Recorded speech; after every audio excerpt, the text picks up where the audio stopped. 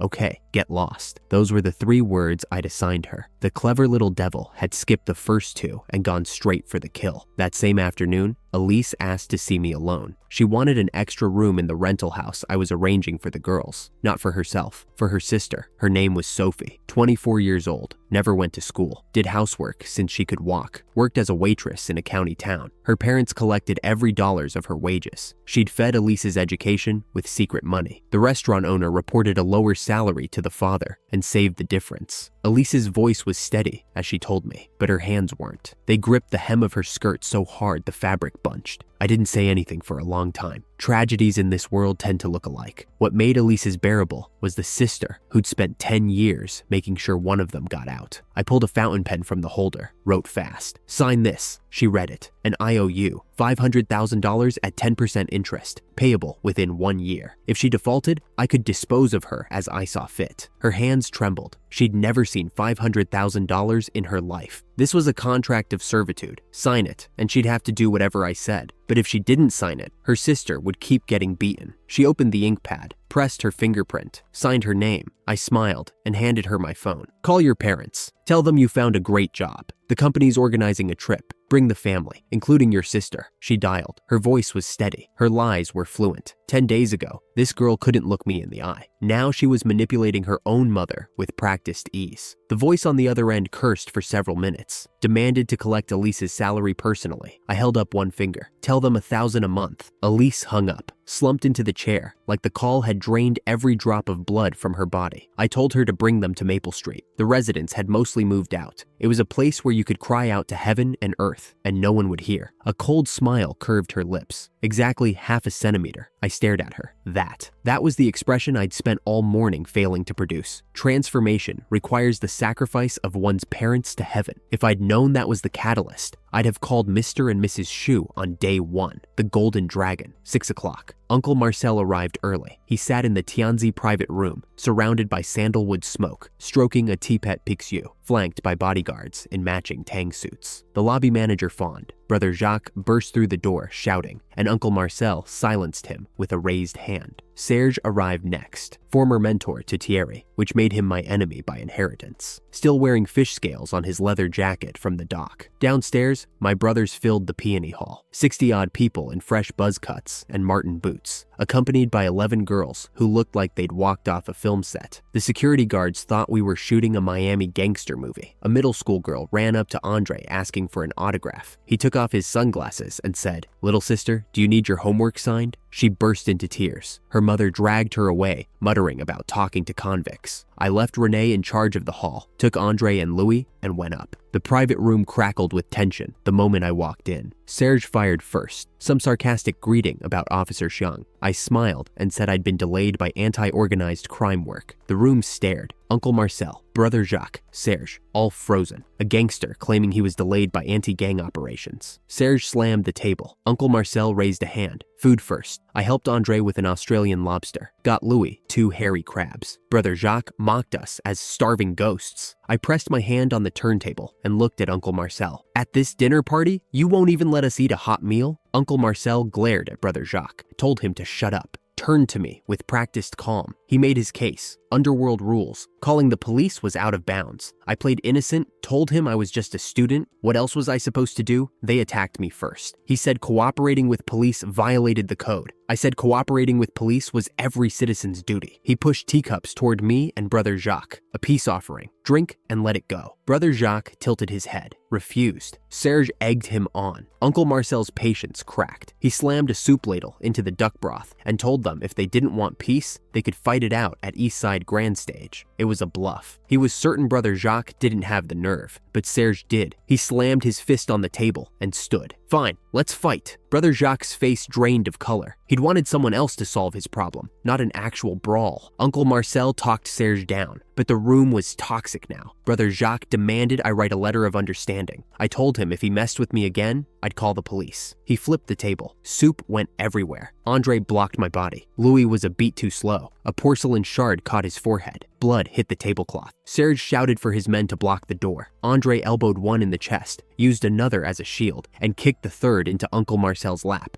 I grabbed a napkin, pressed it to Louis's wound, and pulled both of them into the fire escape. We burst into the peony hall. The brothers were mid-celebration. Then, 60 pairs of eyes landed on the blood running down Louis's face. Silence. Rene slammed his wine glass and charged forward. Remy and Scarface grabbed stools. Every brother in the room reached for something. I stopped them. Treat Louis's wounds first. Rene found the medical kit, alcohol, cotton. Louis groaned through the disinfection, while the brothers' faces grew darker with every sound. Nobody noticed Scarface slip out. Minutes later, a guard ran in. Brother Jacques and his people were in the corridor. I stood in the doorway, looked at my brothers, looked at the gauze on Louis's forehead. Anyone who dares bring weapons, I'll personally send them in. The batons dropped. We poured into the corridor. 60+ men, bare-handed, blocking every exit. Uncle Marcel's tang suit was soaked through. He whispered, "Make way." Nobody moved. The crowd parted for me. I walked through with my arm around Louis's shoulder. "Uncle Marcel, didn't anyone teach you that you have to pay medical expenses if you hurt someone?" Remy grabbed a corridor vase and smashed it over Brother Jacques' shoulder. I kicked the shards away and told him I said no weapons. He insisted a vase was an ornament, not a weapon. Rene shoved Uncle Marcel into a corner and pressed a finger to his lips. "Shh, you're watching the show." Brother Jacques got pinned. Serge's own henchmen turned on him when they realized the numbers. Scarface reappeared, stepped on Brother Jacques' hand, and looked at Louis. "Brother, let me help you collect some interest." Uncle Marcel's phone buzzed. A text from his son Alain. "Dad, why aren't you here yet? I met a female celebrity today. You're going to be a grandpa soon." His blood pressure hit 200. His son was chasing girls while his father was getting humiliated. Alain appeared with reinforcements, counted our numbers, smiled at Andre. "Go ahead and fight. I'm just passing by." He turned and fled. I whistled. "Brothers, retreat." We boarded the buses and drove away. Behind us, Brother Jacques' belt was in 3 pieces. Serge's dentures were on the marble floor, and Uncle Marcel was sitting in a corner, no longer the mediator of Detroit's underworld. Diners who'd watched from the lobby were already making phone calls. Detroit is about to change drastically. The head chef lit a cigarette. "Looks like the palace is doomed." None of them called the police. The ones who didn't know Uncle Marcel thought it was a movie. The ones who did know him were too smart to get involved. On the bus, Louis sat by the window, tugging at his bloody gauze. "Brother Leon, no need for the hospital. Why would I save that money? To buy you a coffin?" From the bus behind us, Andre's head appeared through the window, megaphone in hand. "Jucho! Awesome! No, awesome!" Louis rolled down his window and shouted back. Then every window on every bus opened. The sound pierced through the night. 4 buses honking, hazard lights flashing, 60 voices screaming into the wind. Louis leaned out the window. The air hit his face, and he remembered winter, 3rd year of middle school, ambushed in an alley. 3 thugs took his living expenses. He went home and told his father. Gerard sat on the sofa watching the news, didn't even look up, and said, "Why don't you go find the teacher?" Now, more than 60 men had disrupted Uncle Marcel's entire operation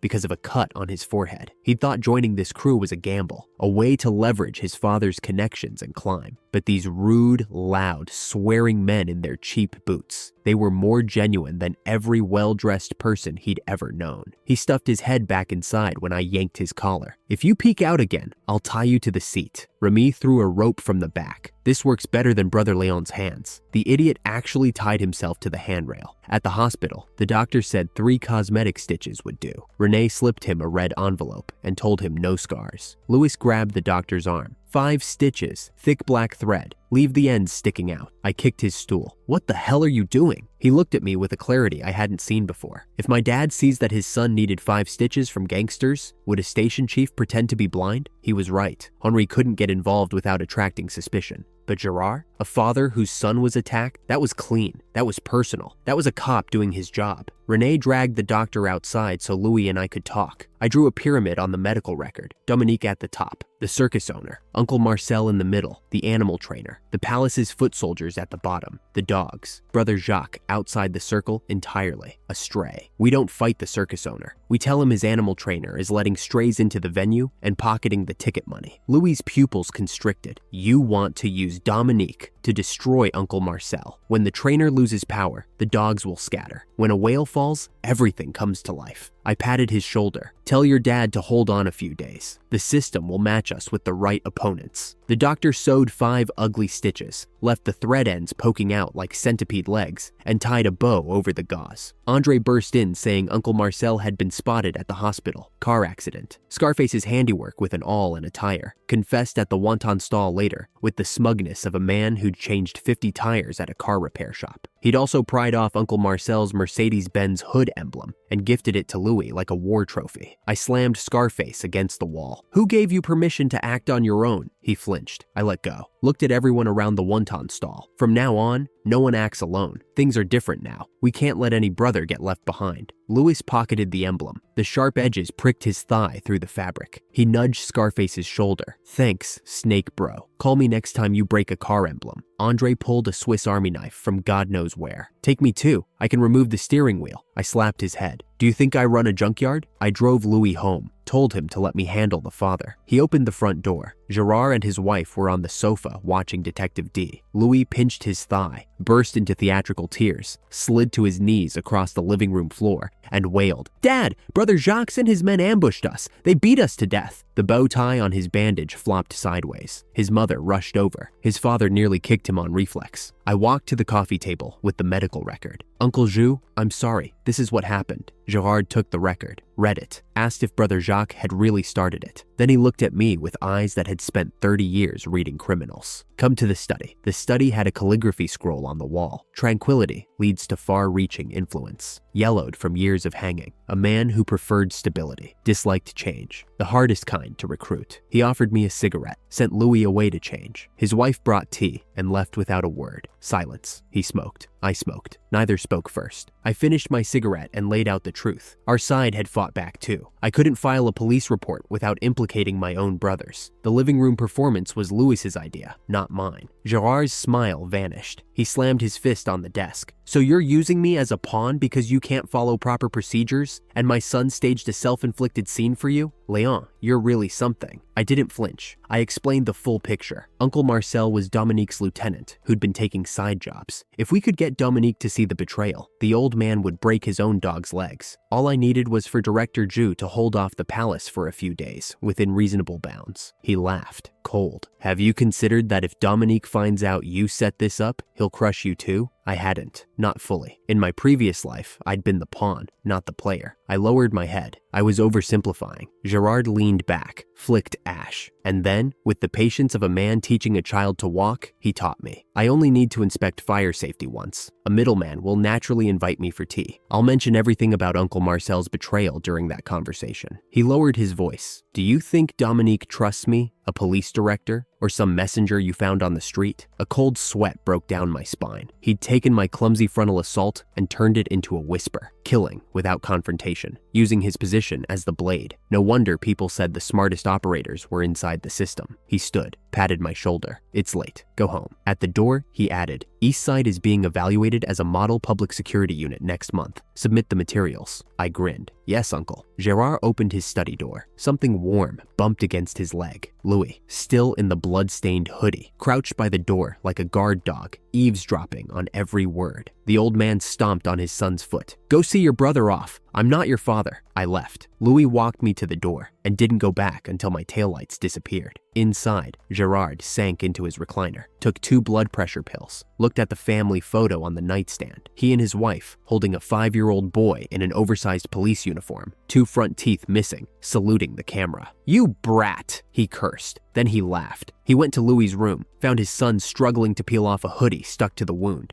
Neither up nor down. The dried blood had glued the fabric to the gauze. 2 calloused hands pressed down on Louis's shoulders. One loosened the collar. The other pulled the hoodie up and over, gently, carefully, like handling something precious that had almost been lost. Louis's head popped free. He saw his father's face, grinned like an idiot. Gerard picked the bloody hoodie off the floor, put it on a chair. "How old are you? Still throwing clothes around?" He looked at the bloodstains, sighed. "Even if Leon hadn't come today, do you think I would have let you get beaten for nothing?" Louis looked up. His father's eyes were red. In all his years, he'd never heard the old man speak softly. "The people from the palace touched my son? Do they think I'm dead?" He wasn't performing. If I hadn't shown up, Gerard would have called Dominique for tea the very next morning. A father who can't protect his son doesn't deserve the title. But I had shown up, and my plan aligned with his, so he'd ride the current and do me a favor while he was at it. He gripped Louis's hand. "If I ever see you come back covered in blood again, I'll lock you at home. Your mother will watch you every day. You'll never see your brother Leon again." Louis trembled. "Never see brother Leon? Impossible." He started defending me. Gerard's face said he'd given up. The boy was cursed, no saving him. Then Louis noticed something. His father's bloodshot eyes, the new wrinkles, the white hair that hadn't been there 6 months ago. "Dad, remember to take your blood pressure medicine. Drink less." Gerard was stunned. He abandoned whatever lecture he'd been preparing. "None of your business," he snapped, and left. He walked to the entryway, picked up a police-issue first aid kit, came back, threw it into Louis's arms. "Keep it in the car. Don't die outside." He turned and left, didn't look back. On the balcony, he lit a cigarette, pulled out his phone. "Xiao Chen, that old man we arrested for extortion. His son-in-law is connected. Investigate thoroughly. Dig out everything on the criminal network behind him. Uproot it." "Yes, Director Zhu. I'll have the transcript on your desk first thing." Gerard looked up at the stars. He canceled tomorrow's drinking engagement. His son had told him not to drink. For the first time in years, he'd listen. The night after the Golden Dragon, Jean held a meeting. Not a corporate meeting, not even a proper sit-down. Just 13 girls in a rented apartment, sitting cross-legged on the floor, and Jean standing with her notebook. She started with a question. "How is Brother Leon treating us?" The answers came fast. Noemi said, "I'd sent Scarface to take her to the hospital when she had a fever." Elise said, "I'd promised to bring her sister to Detroit." Margot said, "I was a ray of light." One by one they spoke, and one by one the room got quieter. Then Jean told them about the Golden Dragon, that I'd sent the girls away early because they couldn't fight, that every brother stayed behind to bleed while 13 girls rode home in a cab. Several of them started crying. Jean didn't comfort anyone. She said, "I know how uncomfortable it is to be treated as a burden and to be protected." Elise stood up first. The girl who could barely whisper her own name 2 weeks ago stood up and said, "Sister Jean, could you go buy a baton? I can protect Brother Leon too." Noemi slammed her wrench on the table. "Why buy it tomorrow? I know the hardware store owner. He delivers." Margot wanted a pink-spiked club. The classical dancer wanted glow-stick batons. Jean opened her notebook and started taking orders like a weapons quartermaster at a slumber party. "If you have preferences regarding style or color, please let me know." Those 13 girls clasped hands and formed what I can only describe as the most terrifying sorority in the whole state. I showed up at the apartment an hour later. From outside the door, I could hear them debating mace specifications, spiked clubs, fluorescent paint, whether a wrench could be spray painted. I stood there for 2 full minutes, rubbing my temples, genuinely questioning whether I'd transmigrated into the wrong story. I knocked. Jane cracked the door, saw my face, and tried to hide her notebook behind her back. Margot jumped off the sofa. "We were discussing dance? Sister Jeanne said we should learn more skills, like dance." I raised an eyebrow. "What a fine martial arts training. You're so good at puns. How come you only went to a junior college?" I walked through each room.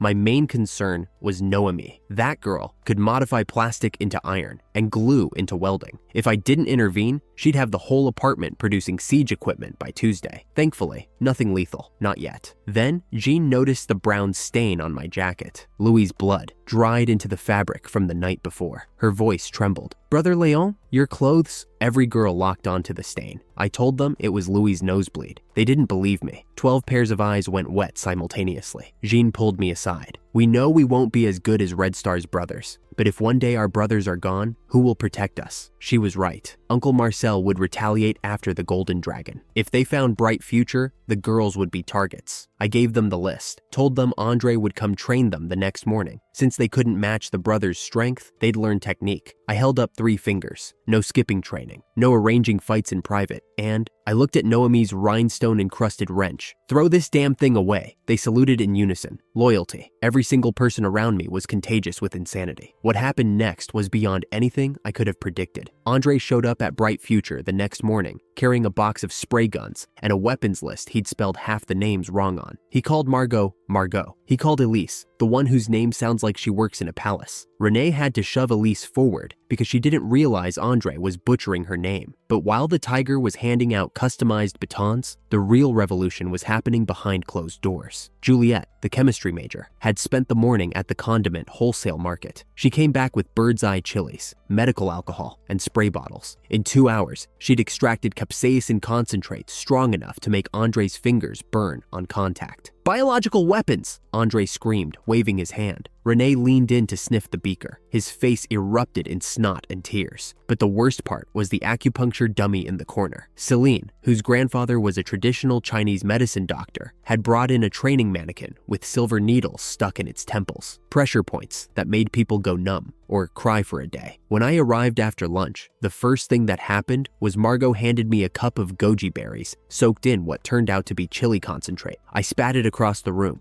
Jean handed me swimming goggles and a mask. "This will have to do for now, Brother Leon." In the tea room, Remy was giving acupuncture to a dummy labeled "The Palace Bastard" in crooked handwriting. In the back office, Renee and Juliet were wearing work gloves, stirring a bubbling green liquid like a scene from a chemistry horror film. Renee didn't even look up when I walked in. He just handed me a test tube and said, "Test the acid-base ratio." In the corridor, Noemi was welding a chain attached to a steel-spiked wrench, melee and ranged, a genuine warhammer. I stood in the hallway wearing swimming goggles, holding a test tube of weaponized chili extract, watching a 19-year-old girl forge medieval weaponry, and I thought, can I turn myself in now? But here's what I didn't say, what I was actually feeling, which was pride. Fierce, complicated pride. These girls had been quails 2 weeks ago. Elise couldn't make eye contact. Now, they were building an arsenal from kitchen supplies and medical textbooks. I bought 3 exhaust fans and had Andre drill installation holes. Told Jeanne to buy protective gear. She beamed and wrote it down. She'd learned the habit from Renee. Write down every word Brother Leon says. Renee found kindred spirits in Juliet's chemistry and Celine's acupuncture. Remy discovered he could master pressure points instead of brute force. Andre took custom color orders from the girls, like a tattoo artist at a festival. I know this sounds like a joke right now. 13 girls making chili grenades and pink-spiked clubs in a rented apartment. Laugh if you want, but do me a favor and don't forget these girls. Because there's a moment coming where everyone underestimates them, and they make every single person regret it. While the girls armed up, Gerard was sharpening a different kind of blade. Xiao Chen brought him Brother Jacques' casino ledger. It contained a special service fee paid monthly, exactly 10% of revenue, same proportion, same cycle, dividends. Brother Jacques had been paying tribute to Uncle Marcel, but the clever bastard had photocopied every check. Each one bore the name Tien Kun, Uncle Marcel's real name. Brother Jacques had been collecting insurance against his own boss. 3 checks stood out, all for $100,000. The most recent was clearly the Golden Dragon mediation payment. The other 2, Brother Jacques wouldn't crack. Gerard raided the casino first, 5 cars into Fengji Alley. A dozen gamblers caught red-handed behind Old Gao's fried goods shop. Brother Jacques' bald-headed brother tried to run with a bag of cash and got pinned to a card table. Then the hospital. Brother Jacques lying in bed, leg in a cast, munching an apple. The apple hit the floor when he saw the uniform. He raged, cursed, waved an IV stand, 30 seconds to cuff him. In the interrogation room, he held firm. Uncle Marcel's threat echoed. Talking nonsense can get you 10 years or more. Gerard slammed the folder. Xiaochen, pry his mouth open. The next afternoon, I sent Renee to pick up Elisa's family at the bus station. Elise had been practicing her greeting in the car window all morning. Smile more naturally. She couldn't get it right. She'd spent 20 years being terrified of these people. A rehearsed smile wasn't going to fix that. The Shu family emerged from the crowd exactly as I'd imagined them. Mother Shu in a grease-stained floral coat, twisting her husband's ear and cursing. Father Shu shuffling behind, invisible. 13-year-old Shu Tianxi playing with a pirated Tamagotchi, kicking anything within reach. And at the back, carrying 2 snakeskin bags with the glue peeling off her canvas shoes. Sophie, the older sister who'd been working since she was 17 to feed this family, the one whose wages went straight into their pockets while she ate her brother's leftovers. Elise reached for her sister's bag. Mother Shu slapped her across the face before she could say hello. Renee stepped between them with the thinnest smile he could manage. Auntie, the company sent me to pick you up.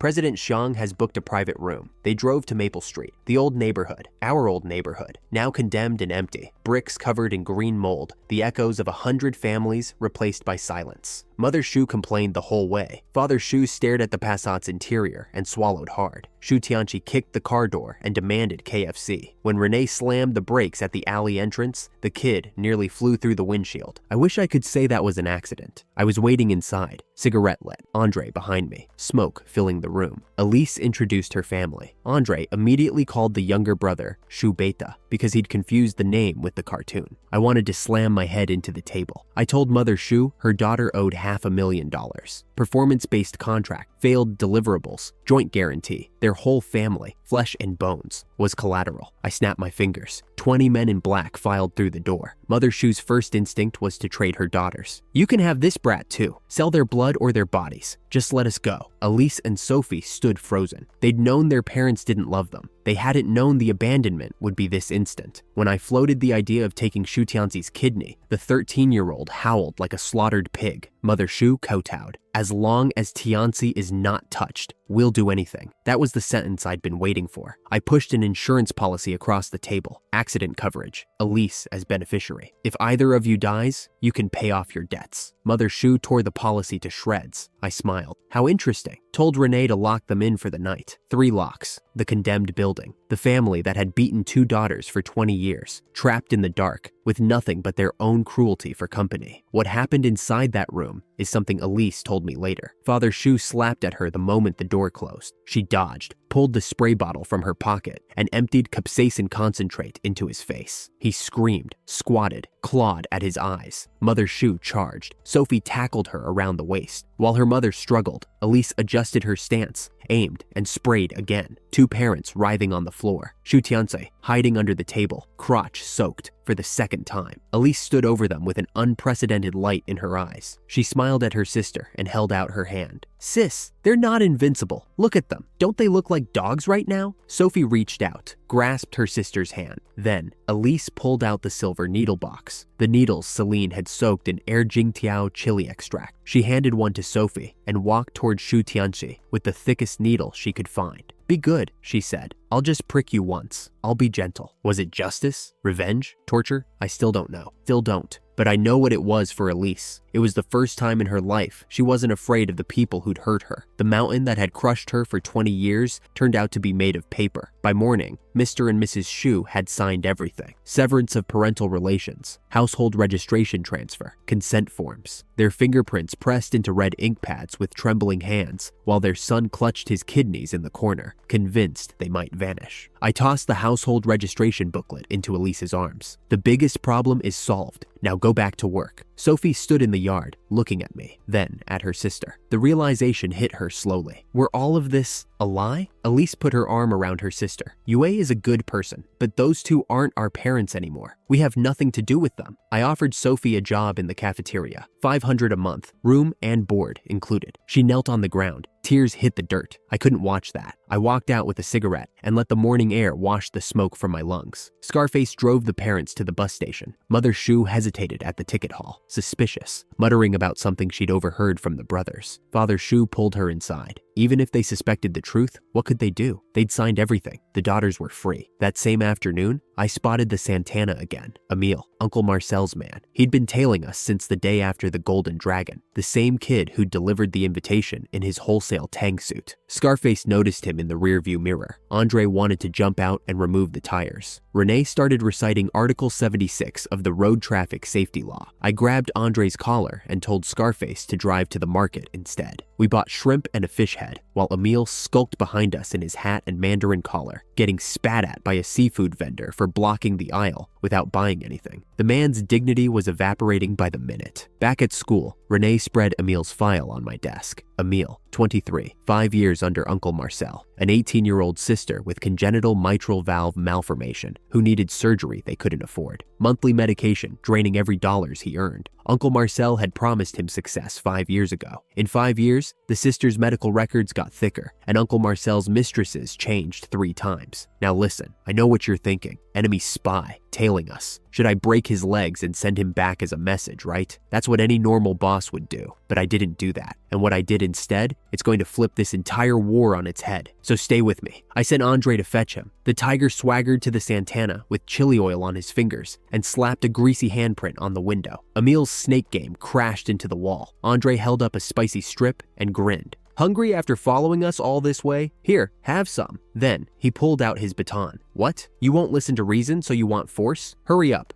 Brother Leon is treating you to dinner. If the food gets cold, I'll beat you up. The cafeteria table had 10 dishes. Braised pig trotters in rock sugar, fish head with chopped chili, boiled shrimp, chicken soup. Emile's stomach growled the moment he sat down, and whatever resistance he'd planned dissolved into pork fat. I let him eat, didn't rush anything. Scarface was confused. Why treat an enemy spy to dinner? But I wasn't looking at an enemy. I was looking at a 23-year-old kid with a dying sister and a boss who'd forgotten his name. After 2 pig trotters and a bowl of chicken soup, Emile put down his chopsticks and asked what I wanted. I opened his file, read the details aloud, his sister's heart condition, the surgery she needed, the consent form he'd carried in his pocket for 2 years, edges worn and frayed. The grown man broke. Andre's eyes went red. He pulled a lollipop from his pocket, Mickey Mouse on the wrapper, stained with oil, and set it in front of Emile. Give this to your sister. I'm lending it to you. Pay me back when you make money. Scarface patted the spy's back. Brother, cheer up. I was so poor I couldn't eat before I followed Brother Leon. Life got better. His eyes reddened too. The Scarface kidnapper who'd once tried to rob me was now wiping tears and testifying for me like a revival preacher. Renee pushed a brown paper bag across the table. There's 100,000 in there, I said. Enough for your sister's surgery. Emile stared at the bag like it was a hallucination. Then he sobbed. Full, ugly, heaving sobs that made Andre cry too, except the tiger had chili oil on his hands and rubbed it into his own eyes. So now he was screaming and crying simultaneously, while Renee shoved wet wipes and eye drops at him. When Emile composed himself, he bowed 90 degrees and refused. If I betray Uncle Marcel, he'll punish me. He won't let my sister off either. I have no choice. I didn't argue. I leaned back and told him a story. Remember that young man at the Golden Dragon? The one who got his head cracked? He nodded. That's Director Gerard's only son. The color left his face. I laid it out. Brother Jacques was already in a cell. Gerard had evidence linking Uncle Marcel to the gambling operation. In 3 days, the police director would come for the palace personally. And when Master Dominique discovered that Uncle Marcel's recklessness had brought law enforcement to his doorstep, what do you think Master Dominique will do to the man who caused it? I pushed the paper bag toward his hand. This isn't a bribe. It's a loan for your sister's medical treatment. You can pay me back when you get promoted in the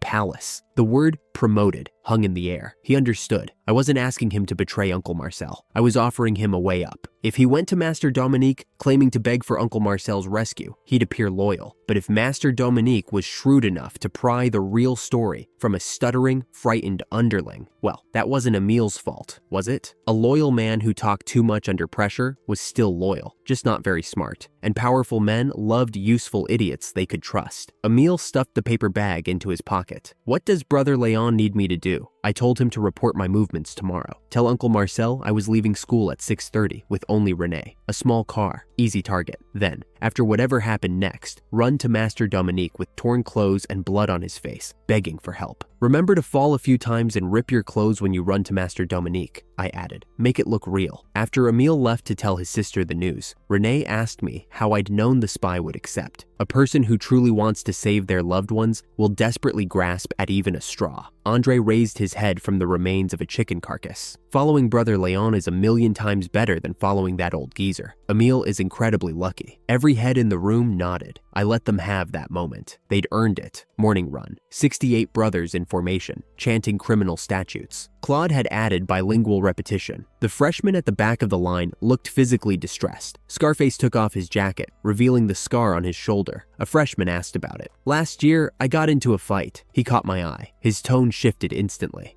Last year, I went to a nursing home to cut hair for the elderly. The razor accidentally slipped. Old Mathieu brought me a stack of envelopes. Not complaints. Job applications. Written in Martian script with cartoon stick figures wearing shackles. Applying for Red Star. I am good at math. Can I write 8 wrinkles? I told old Mathieu to stop accepting recruitment letters. We weren't hiring off the street. Then a meow came from the bushes. Andre's ears twitched. He bolted into the hedge and emerged cradling a stray orange kitten. The cat scratched him. Andre put on his most authoritative face. Intentionally and illegally harming the physical health of others. You're sentenced to life imprisonment. Come back to Red Star and serve your sentence. The teaching department head pointed with trembling fingers. That's my doo-doo. She just had her deworming last week. Principal Laurent sipped his soy milk and tried not to laugh. Your doo-doo has broken the law. Life sentence. Better not interfere, or I'll label you an accomplice. The head teacher watched helplessly as Andre hummed Tears Behind Bars and carried the kitten away. The cat waved a paw at him from the tiger's shoulder. Back at Red Star, Andre bathed the kitten in dish soap.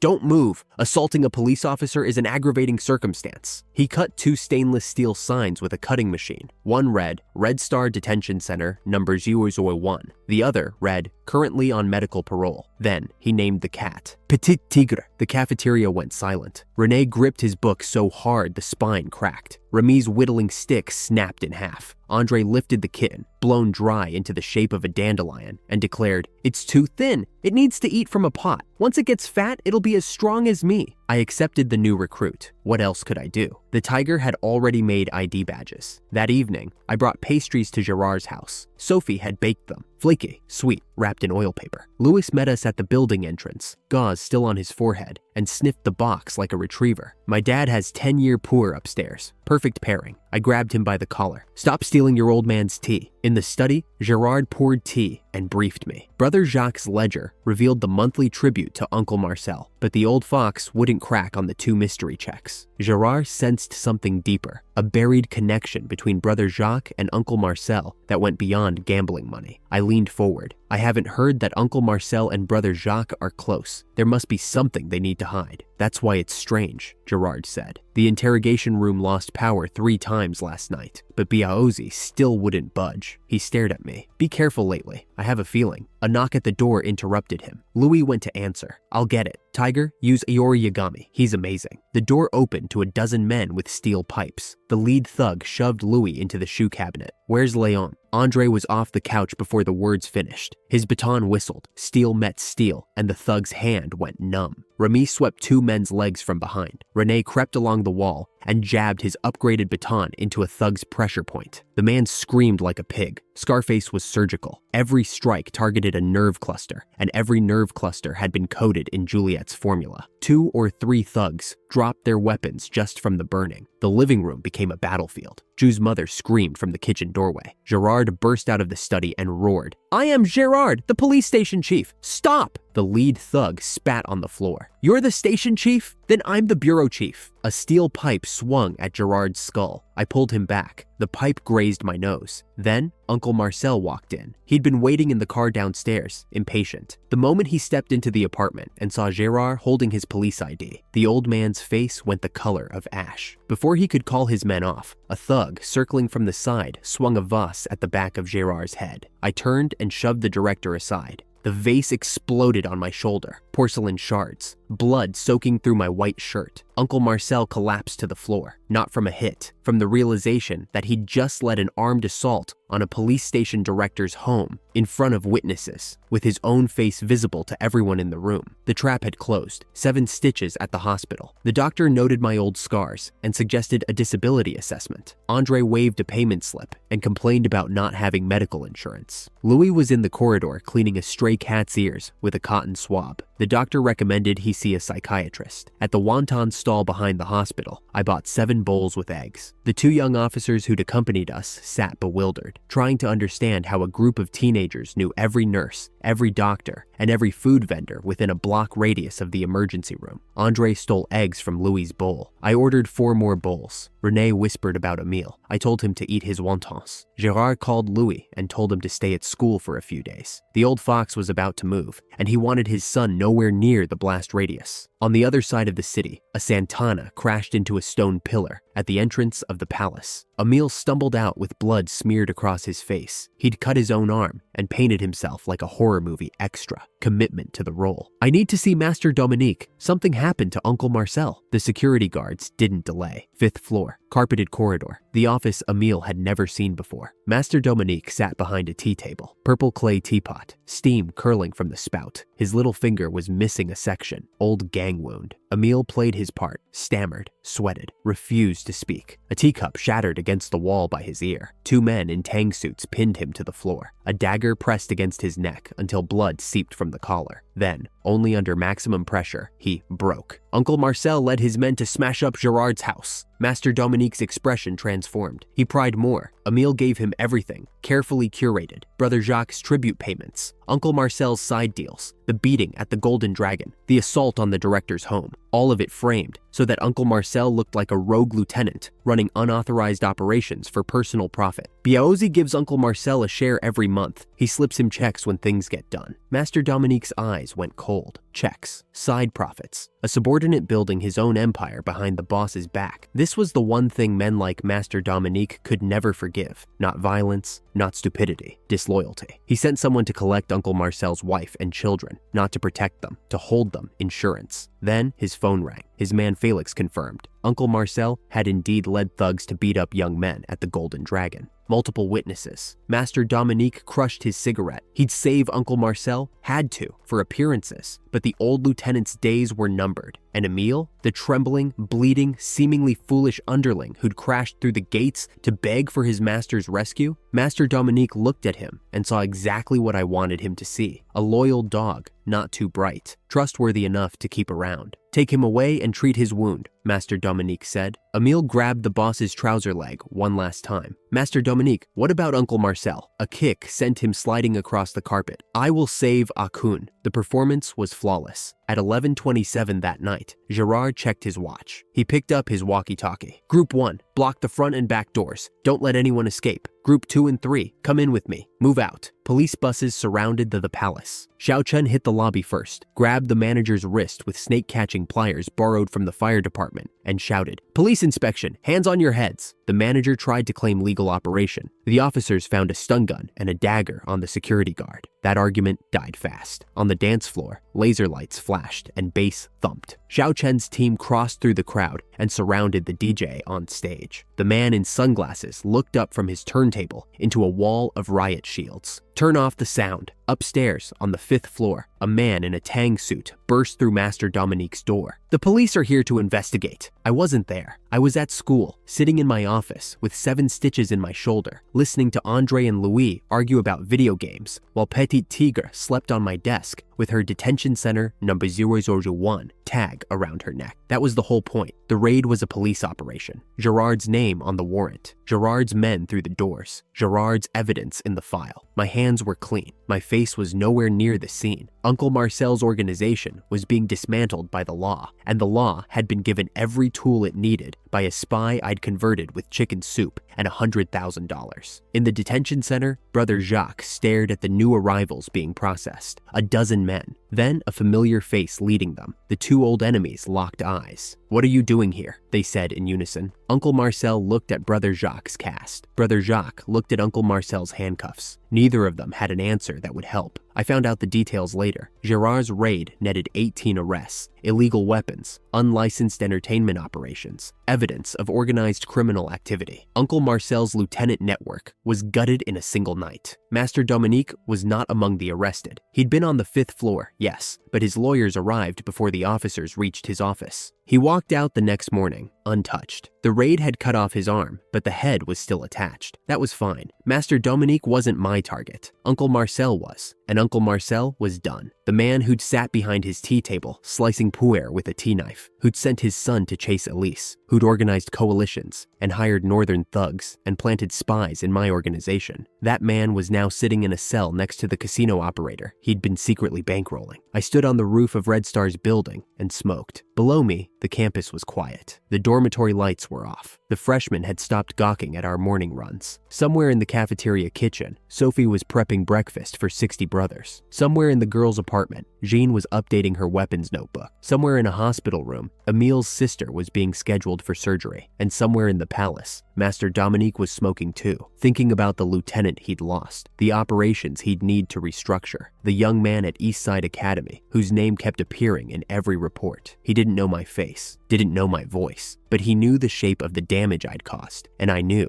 with the certainty of a man who'd lived this once before, that our paths would cross. Not today. Today, I'd earned a quiet night. Petite Tigre jumped onto the railing beside me. The orange kitten with the detention center tag blinked at the stars. I scratched behind her ears. "Welcome to Red Star, inmate. Lights out." The palace went dark on a Tuesday, not metaphorically. The lights on the dance floor cut out first. Then the headlights snapped on, and Gerard stepped onto the DJ booth in front of 100 dazed men and women. He picked up the microphone and announced a police investigation with the calm authority of a man who'd been waiting years for this moment. A bouncer in a floral shirt tried to slip out through the crowd. Xiao Chen caught him with a flashlight beam. The man claimed his shoelaces were untied. His machete disagreed. On the 2nd floor, Xiao Chen kicked down private room doors one by one. In one of them, he found a fat man climbing out the window in his underwear, rear end first. Julian, Director Claude's son. Now, Julian's name meant nothing to me at the time, but what Xiao Chen found in the corner of that private room, a small bag of white powder, that meant everything. Xiao Chen didn't make a scene. He pocketed the bag, jogged downstairs, and whispered in Gerard's ear. The old fox's jaw tightened. Then he said 5 words that changed the entire game. Take them all back. No special treatment. No phone calls to daddy. Every last person in that building loaded onto buses like sardines. Master Dominique came down from the 5th floor with a cane and a smile, trying to pull Gerard aside for a private chat. The old snake offered tea, hinted at powerful friends, even mentioned that Director Moreau's son was among the detained. A gentle threat dressed in silk. Gerard told him to save the tea for watering the money trees at his front door. 3 of the palace's 4 emergency exits had been chained shut with rusty locks. Fire safety violations. The legal pretext to seal the building indefinitely. Master Dominique swallowed his curses and bowed, because what else could he do? His lieutenant had kicked a hornet's nest, and the hornets were wearing badges. What Master Dominique did next, I learned from Emile. The old man went upstairs, smashed a table with his cane, and screamed everyone out of his office. Then he sat down, lit a cigar, and called Director Claude. The conversation was simple. Master Dominique told Claude that his son had been arrested. Then he asked for a favor. Make Gerard back off. Release Uncle Marcel. Claude exploded, accused Zong of dragging his family into this mess, threatened to cut ties. Master Dominique laughed. He mentioned a rainstorm 2 summers ago, some coded reference to leverage he held. Claude smashed his phone. After the call ended, Master Dominique sat there, holding his phone until the busy signal died. Then he burned a hole through Claude's face in their golf course photograph. The man was already planning his next move. That was the difference between Uncle Marcel and Master Dominique. Uncle Marcel acted on impulse. Master Dominique treated every relationship like a safe deposit box, something to crack open when the moment was right. But for once, the blackmail had no teeth. Claude was already compromised. His son was sitting in a cell with meth residue under his fingernails. What leverage do you have over a man who's already drowning? Meanwhile, back at Red Star, the geopolitical situation was considerably less tense. Louis and Andre were playing an online RPG. The Taoist priest character named Tiger Lord 1.9 meters tall had just charged headfirst into a boss mob, forcing Louis's warrior to burn through every health potion in his inventory. Heal me,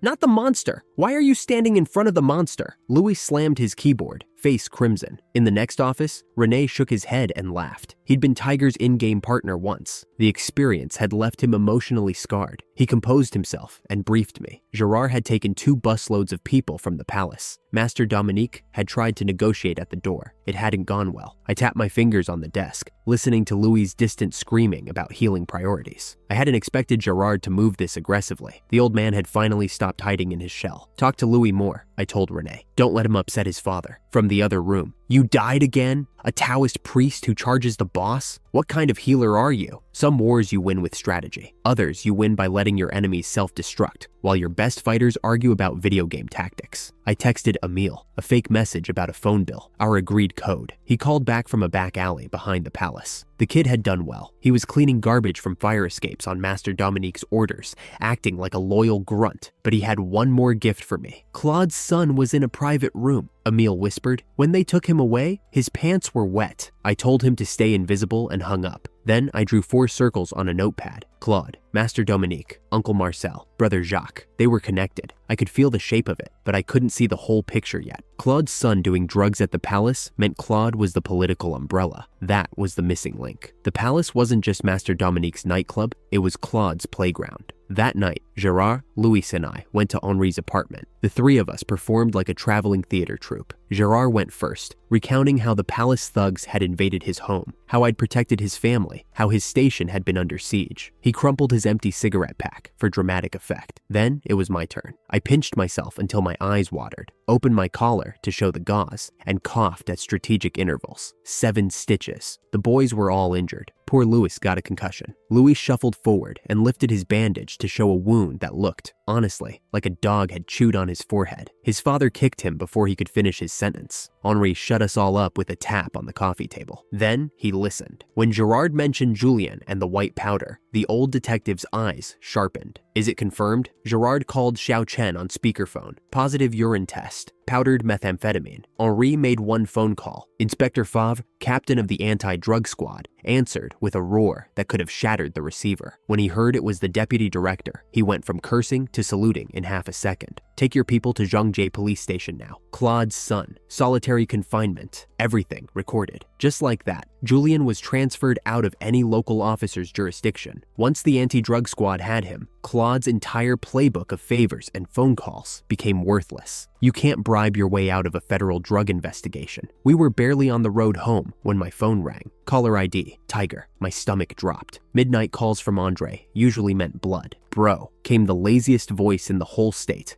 I'm hungry. I want barbecue. Sister Bernadette's place. Louis and I stared at each other. The kid had been playing games for 6 hours and was just hungry. Before I could answer, Louis was already turning the wheel toward the barbecue stand. What could we do? Spoil them. Andre added through the phone, more meat, but not too spicy. My hemorrhoids are acting up. At Sister Bernadette's stand, under the plastic shed, I sat in a plastic chair and felt the exhaustion of the day settle into my bones. Little Lily, Sister Bernadette's orphaned niece, woke up from her recliner and toddled over. She grabbed my collar and peeked at my bandage. It's all Shin-Shin's fault, she whispered, then blew on my nose. A snot bubble popped out first. She hid her face in shame. Louis lifted her above his head. Shin-Shin is a hero too. She can fly. Later, as I was leaving, Shin-Shin said something that stopped me cold. Mom and Dad said they'd lift Shin-Shin up high when they got back, but they turned into stars. Can Brother Leon not become a star? Sister Bernadette told us privately. The girl's parents were missing. Missing was a polite word for dead. Every month, they released sky lanterns together, and Shin-Shin believed her parents were working for the gods. We drove home in silence. While we ate barbecue, Captain Blanc from the East Side branch stormed the police station on Claude's orders, trying to extract Julien from the interrogation room. Xiao Chen blocked the corridor with batons and bodies. Gerard arrived at full speed. He walked straight up to Captain Blanc and backed him against the wall. 1 step per accusation. Positive urine test. Methamphetamine at the scene. Video of the suspect fleeing through a window. As a law enforcement officer, what exactly are you trying to do by protecting drug suspects? Captain Blanc left. Then Claude himself arrived, kicked open the station door, and hurled a glass that grazed Gerard's ear. Blood on his hand from the shards. Chief Chen, this is assaulting a police officer. Gerard turned to the terrified junior. Turn on the recording. Everything, on camera. Claude ransacked the station, confirmed his son was gone, pointed at Gerard's nose, and threatened him. Gerard grabbed that finger and bent it downward. You really don't treat me like a human being. The director kicked open the glass door and left. Gerard brewed another cup of goji tea. He was smiling. At the next morning's coordination meeting, Henri orchestrated a public execution. Gerard stood up at the back of the room with a folder. Julien's drug case, positive urine test, methamphetamine, special identity. Claude sat frozen, gripping his armrests. He'd expected Henri to use Julien as private leverage. A quiet deal, favors exchanged. He'd never imagined a public airing. Commissioner Arnaud, the bureau chief, tried to contain it. Claude jumped up, demanding a provincial re-examination. Then, Inspector Favre burst through the conference room door, disheveled and panting. He'd already been to the provincial department. The hair follicle test had been supervised by old Perrin from the provincial technical division. Done deal. Sealed. No second opinions available. Claude slumped in his chair. Commissioner Arnaud slammed his thermos and ordered Claude suspended pending investigation. But Henri wasn't finished. Gerard played the video of Captain Blanc storming the interrogation room, and then the video of Claude throwing glasses and threatening officers. The temperature in that conference room dropped 10 degrees. Captain Blanc suspended. Claude ordered to cooperate with the Discipline Inspection Commission. Commissioner Arnaud cut the meeting short. He was furious. Not at Claude, but at Henri. He'd lost his right hand, and he knew exactly who'd swung the axe. I learned the details later that evening. The old Fox Commissioner Arnaud still tried to protect Claude, called it a work methods issue, not corruption. But Henri had already cut the arm off. Claude would be laterally transferred to a dead-end post, politically alive, but functionally buried. And that left a vacancy at the East Side branch. A vacancy with Gerard's name written all over it. But that was politics. My world was about to get considerably more absurd. The programmers arrived. Claude, my Claude, the former street kid, not the disgraced director, had recruited 5 programmers from out of town.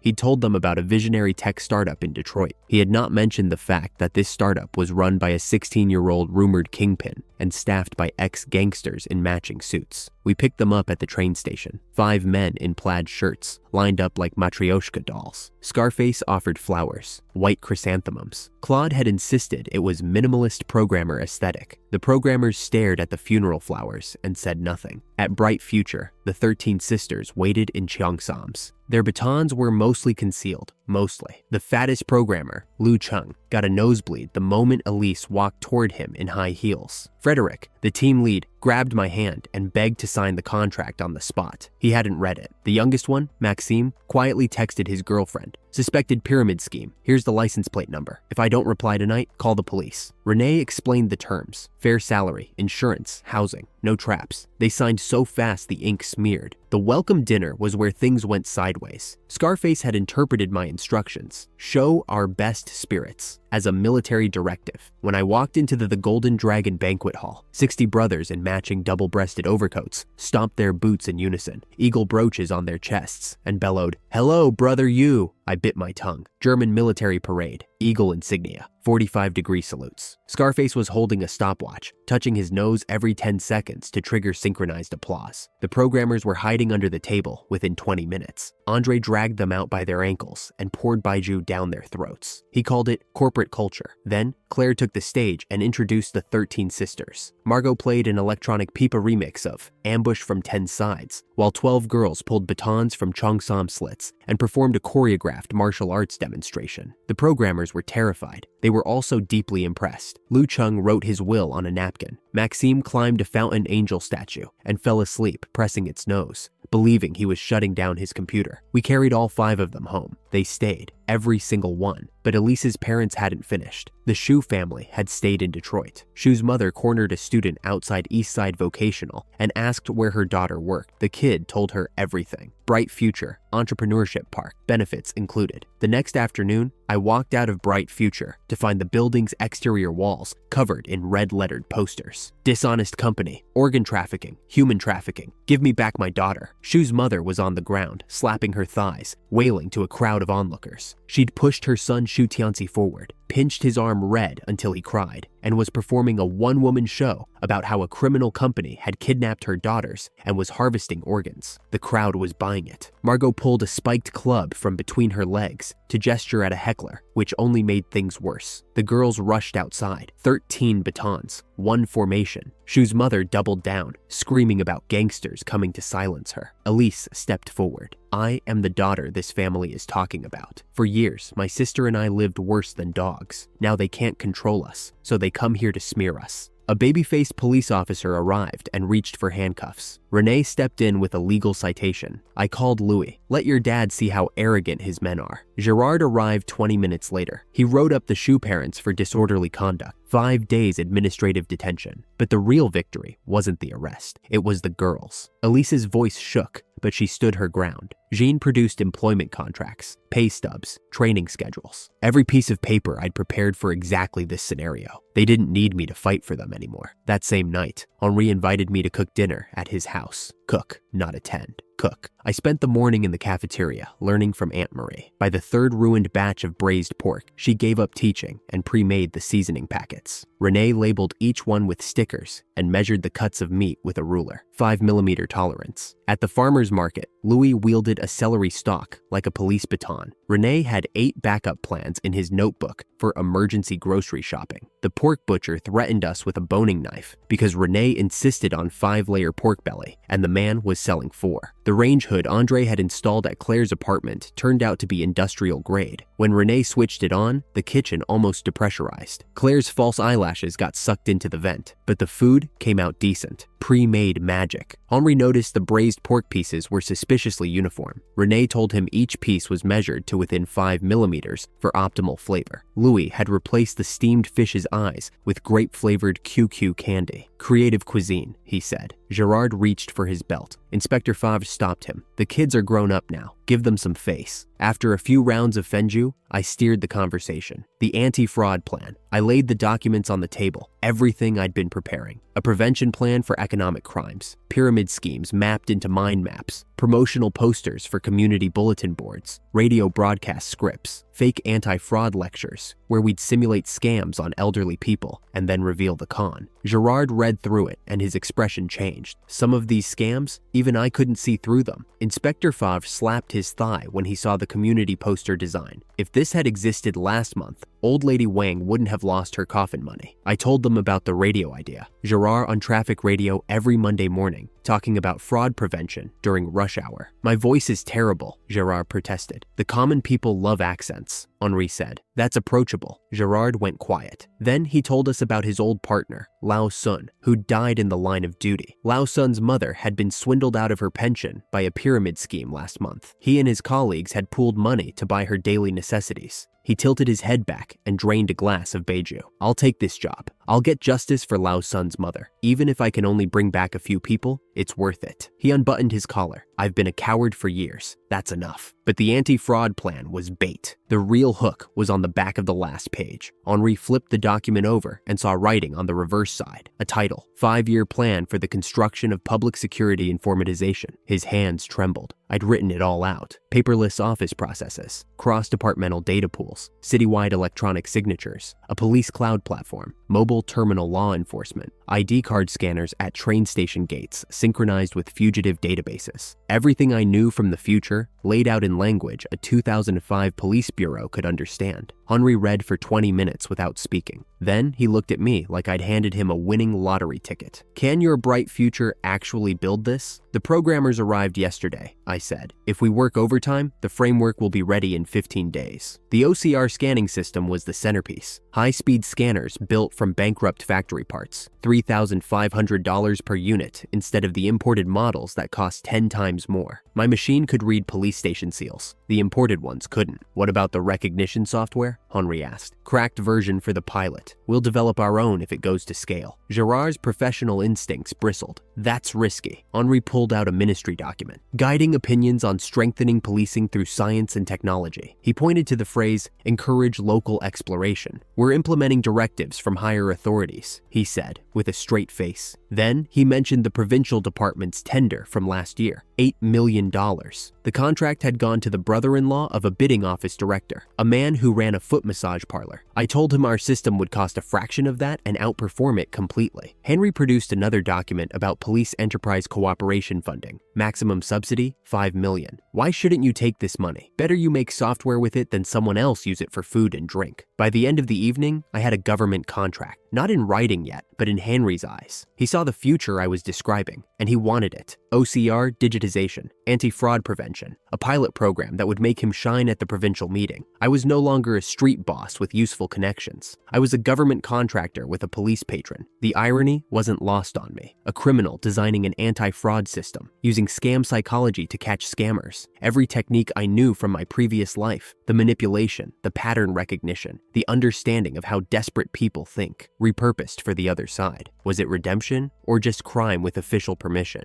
I honestly didn't know, but the old people of Detroit would keep their pensions, and that was enough. Two things happened in the final week that locked everything into place. Henri called Commissioner Arnaud about the East Side branch vacancy. He proposed Gerard as acting director. Commissioner Arnaud forced the word okay through clenched teeth and hung up without another word. Gerard was promoted. The man who'd been hiding in his station for years, avoiding conflict, pouring tea at exactly 7/10 full, was now the acting director of the East Side branch. Claude's faction was finished. Every corrupt officer either transferred, demoted, or under investigation. Inspector Favre called him Director Jus for the first time. Gerard said, "It's just temporary, don't take it seriously." But his cigarette hand was shaking. The second thing was quieter. Henri signed René's auxiliary police recruitment form, badge number 0374, Henri's own number from his beat cop days. René stood there with his glasses sliding down his nose, holding the form like it might bite him. In my previous life, this kid had served 12 years in prison. In this one, he was putting on a tiger skin. I hooked my arm around his neck. "Let's stop being rats, Ajao. You're an auxiliary officer now. In a few years, you'll take the bar exam." "And then what?" he asked. "Prosecutor." Henri glared at me. I told you to persuade him, not plan his entire career through my department. But he didn't take the form back. The last evening before the Miami trip, I stood in the Red Star cafeteria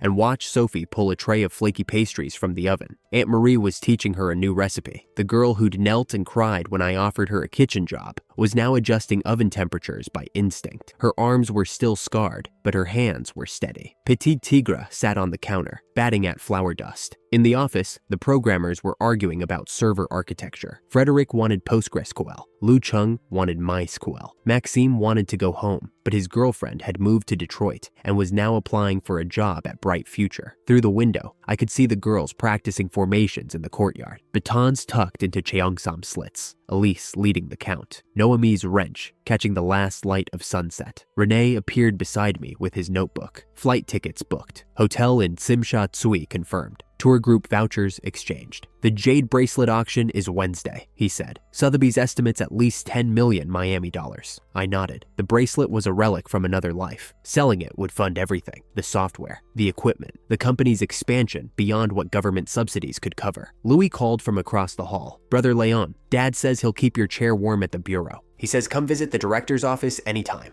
I laughed. 5 months ago, Louis had tried to shake me down at a barbecue stall. His father had beaten him with a thorny branch for the offense. Now the father was a bureau director, the son was guarding my company, and both of them fought over who got to claim me as family. The world rearranges itself around you when you stop reacting and start building. Red Star had programmers, a performing arts group, government contracts, a cafeteria where I occasionally burned the braised pork, an auxiliary police officer who was once destined for prison, a bureau director who owed his promotion to a 16-year-old's chess game. We were legitimate, not pretending, not performing. Actually, genuinely, on paper and in practice, a real company with real contracts doing real work. I stood in the cafeteria doorway with flour on my sleeve and a kitten on the counter and the sound of keyboards clacking from the office next door, and I thought, this is what I came back for. Everything was peaceful. Everything was about to break. The cat custody battle started on a Wednesday. I was at Principal Laurent's office, rating his egg yolk pastries and negotiating 10 more programmers when the head of the teaching department ambushed me in the corridor. The man who usually treated us like we carried plague crouched behind a pillar and beckoned me over with the urgency of a man defusing a bomb. He shoved a bulging plastic bag into my arms, imported cat food, a toy mouse, a miniature prison uniform. "Please pass this on to prisoner Red Star 001, he whispered. "Supplies for a family visit." I stared at him. Then I stared at the tiny prison outfit. Then I stared at him again. It turned out Petit Tigre, the orange cat Andre had renamed and sentenced to life imprisonment for scratching his arm, was the director's beloved pet, Dudu.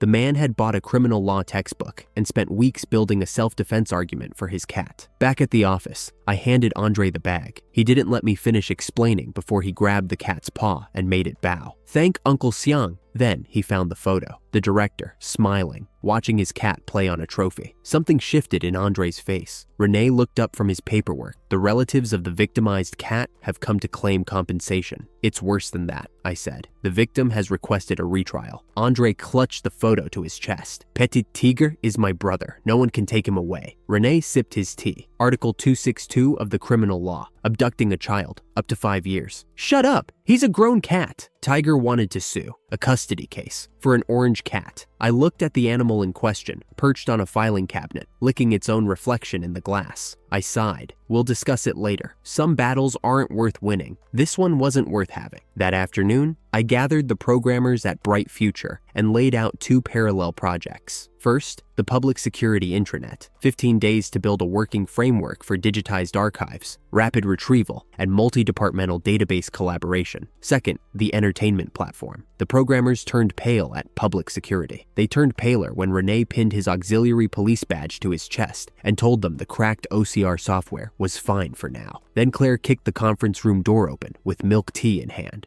announced she was the honorary chairman, and told everyone to give it their all. The programmers nearly swallowed their tongues. Director Henry's daughter. That explained everything. The German overcoats, the batons, the synchronized applause, all of it. She called me Xiao Xiang on her way out. I wanted to strangle her, but the programmers believed now. They stopped asking whether the company was legitimate and started arguing about server architecture. That was the real victory. I knew from my previous life that live streaming would become a $1 billion industry. Every platform that existed in 2004 was amateur garbage. Blurry video, tacky makeup, zero production value. Our girls had practiced the curve of a pursed lip smile 800 times. We had lighting. We had personas. We had a strategy that wouldn't exist in the mainstream market for another decade. The kind of thing men like to watch, I told the programmers when they asked about the entertainment platform's direction. Fitness? Maxime guessed. Too healthy. Finance? Too serious. I sighed. Think about the most tattered page on the police station bulletin board. Lu Chung turned red. Beautiful women's outfits? Focus on skirting the line, but never crossing it, I said. Phase 1, short videos and forums. Phase 2, live streaming in 2 months. Phase 3, profitability in 6 months. Rene produced a legal citation proving our content model complied with publishing regulations. The programmer's eyes twitched. A boss who talked about ambiguity aesthetics. A vice president in a police uniform quoting obscenity law. A chairman drinking milk tea and getting a manicure. But their fingers were already itching. They could feel it. The thing I was describing was real, and it was years ahead of anything on the market. While I was building the future, Gerard was burying the past. His first day as acting director, his mother ironed his uniform for 30 minutes. The young officer on duty nearly dropped the registration book when he walked in. Every hallway conversation died mid-sentence. Claude's money tree had been physically removed by the logistics department that morning. 3 things Gerard told them at the meeting. First, Claude's fall had nothing to do with anyone present. Shoulders relaxed. Second, a police appearance and discipline campaign, starting with leadership physicals. Director Blanc's round face collapsed. 3 drinking parties with Claude last week meant his blood work was a crime scene. Third, the anti-fraud plan. When someone laughed, Gerard slammed the table hard enough to rattle every teacup in the room. Why didn't you laugh when the elderly were swindled out of their funeral savings? Silence. Complete silence. He shredded their fake case closure stats. 37%? He called it what it was. Bullshit. Then he ordered Deputy Director Liu into his office and asked one quiet question about Liu's relationship with the palace. Liu Dong understood. Within the hour, he was leading 2 teams to seal the palace for fire safety violations. Expired extinguishers, no food license, 15 days suspended. Master Dominique found out the hard way that his political protection had evaporated. He called Claude. Claude screamed at him and hung up. The old snake smashed a whiskey bottle against his television and kicked his own henchman. I read Emil's text message and put my phone away. The dominoes were still falling. Emil was the one who concerned me. The kid had climbed higher than I'd authorized. When the palace emptied out and Master Dominique's henchmen scattered for new jobs, Emil stayed. He knelt on the floor of that ruined office, picked up a gold lighter and crawled over to hand it to Dominique. The old man threw an ashtray at his head, nicked the tip of his ear. Emile didn't flinch. "Master Dominique, I've been here 5 years," he said, tears running down his face. "The palace gave me a meal when I had nothing. This is my home." What Dominique didn't know was that those tears were real. Emile wasn't crying for the palace. He was crying for the 5 years he'd spent starving so his sister could afford medicine. The performance and the pain happened to live in the same body. Dominique believed him, gave him Uncle Marcel's old position, told him to deliver an invitation to Louis, a banquet at the Golden Dragon, an apology dinner. Emile brought me the invitation, and I almost threw a notebook at his head. "You think this is a Miami movie? Going undercover alone? I told you to protect yourself." He wouldn't back down. He wanted to climb. He wanted to find out what leverage Dominique held over Claude. I grabbed his chin. "If you miss a single check-in, even one day, I will lead every brother I have to surround the palace. Do you hear me?" He nodded. I shoved a modified pager disguised as a lighter into his pocket. One button SOS. Then, I ordered yam and pork rib soup for dinner because the kid had a stomach condition he thought nobody noticed. On his way out, Emile stopped at a pharmacy, bought painkillers, Yunnan Bayao, and a pink Hello Kitty thermos filled with brown sugar and red date water. He left the bag hanging on Colette's door at the palace. Colette was Dominique's secretary, 20 years old, bruises on her collarbone, a swollen cheek under smeared mascara. She'd been sent to him by her family as a teenager. She tore up the note Emile left. Then, a few minutes later, she fished the pieces out of the trash and taped them back together. She put them in an Oreo tin box at the back of her wardrobe, next to a box of painkillers. A stray dog offering scraps to another stray dog. That was how she saw it, but she kept the note. The next morning, Andre brought pancakes and soy milk to the police station, distributed them to every officer at the entrance before anyone could protest. The cops were chewing before they realized what had happened. Then, they noticed the orange cat with Red Star Detention Center medical parole on its iron tag. I trained the East Side branch that day, anti-fraud drills. I showed them how pyramid schemes actually worked. Fake banners, emotional manipulation, planted shills. Claire accidentally pepper sprayed Officer Wang. Xiao Wu had a genuine breakdown about his ex-girlfriend and clung to my leg with snot bubbles. The whole thing resembled a team-building event at a mental hospital. Afterward, I showed Gerard the Golden Dragon invitation. Dominique wanted to apologize to Louis. The old fox wanted to refuse, but I told him what Emile had discovered. Dominique might have leverage on Claude. His teacup clattered. "Go, eat and drink. Dominique won't dare try anything." The Golden Dragon, 6:20 in the evening. We arrived 20 minutes late on purpose. Dominique had been waiting outside with 8 henchmen in tang suits and a lineup of women in slit skirts. He'd slapped one of them across the face for suggesting they wait inside. When he saw us, the man who terrorized Detroit's Underworld jogged over with a smile and called himself Xiao Zong. I laughed in his face. The old man's hair is all white and he still pretends to be young? He swallowed it, bowed, let us inside. Andre couldn't figure out the revolving door. After 2 failed attempts, he grumbled that it kept spinning. Dominique kicked the glass and ordered his men to smash it with iron bars. "Why did you smash the door?" Andre shouted, bewildered. That was Dominique's problem. He was trying so hard to please that he'd forgotten how normal people operated. Upstairs, the private room was absurd. A bluefin tuna taller than Remy, revolving on the center table. Crystal chandelier. Women draped over every chair. The most alluring one pressed herself against me, offered wine from between her breasts, and tried to slide her hand under the table. I pulled Petite Tigre out of Andre's hood and tossed the cat onto her lap.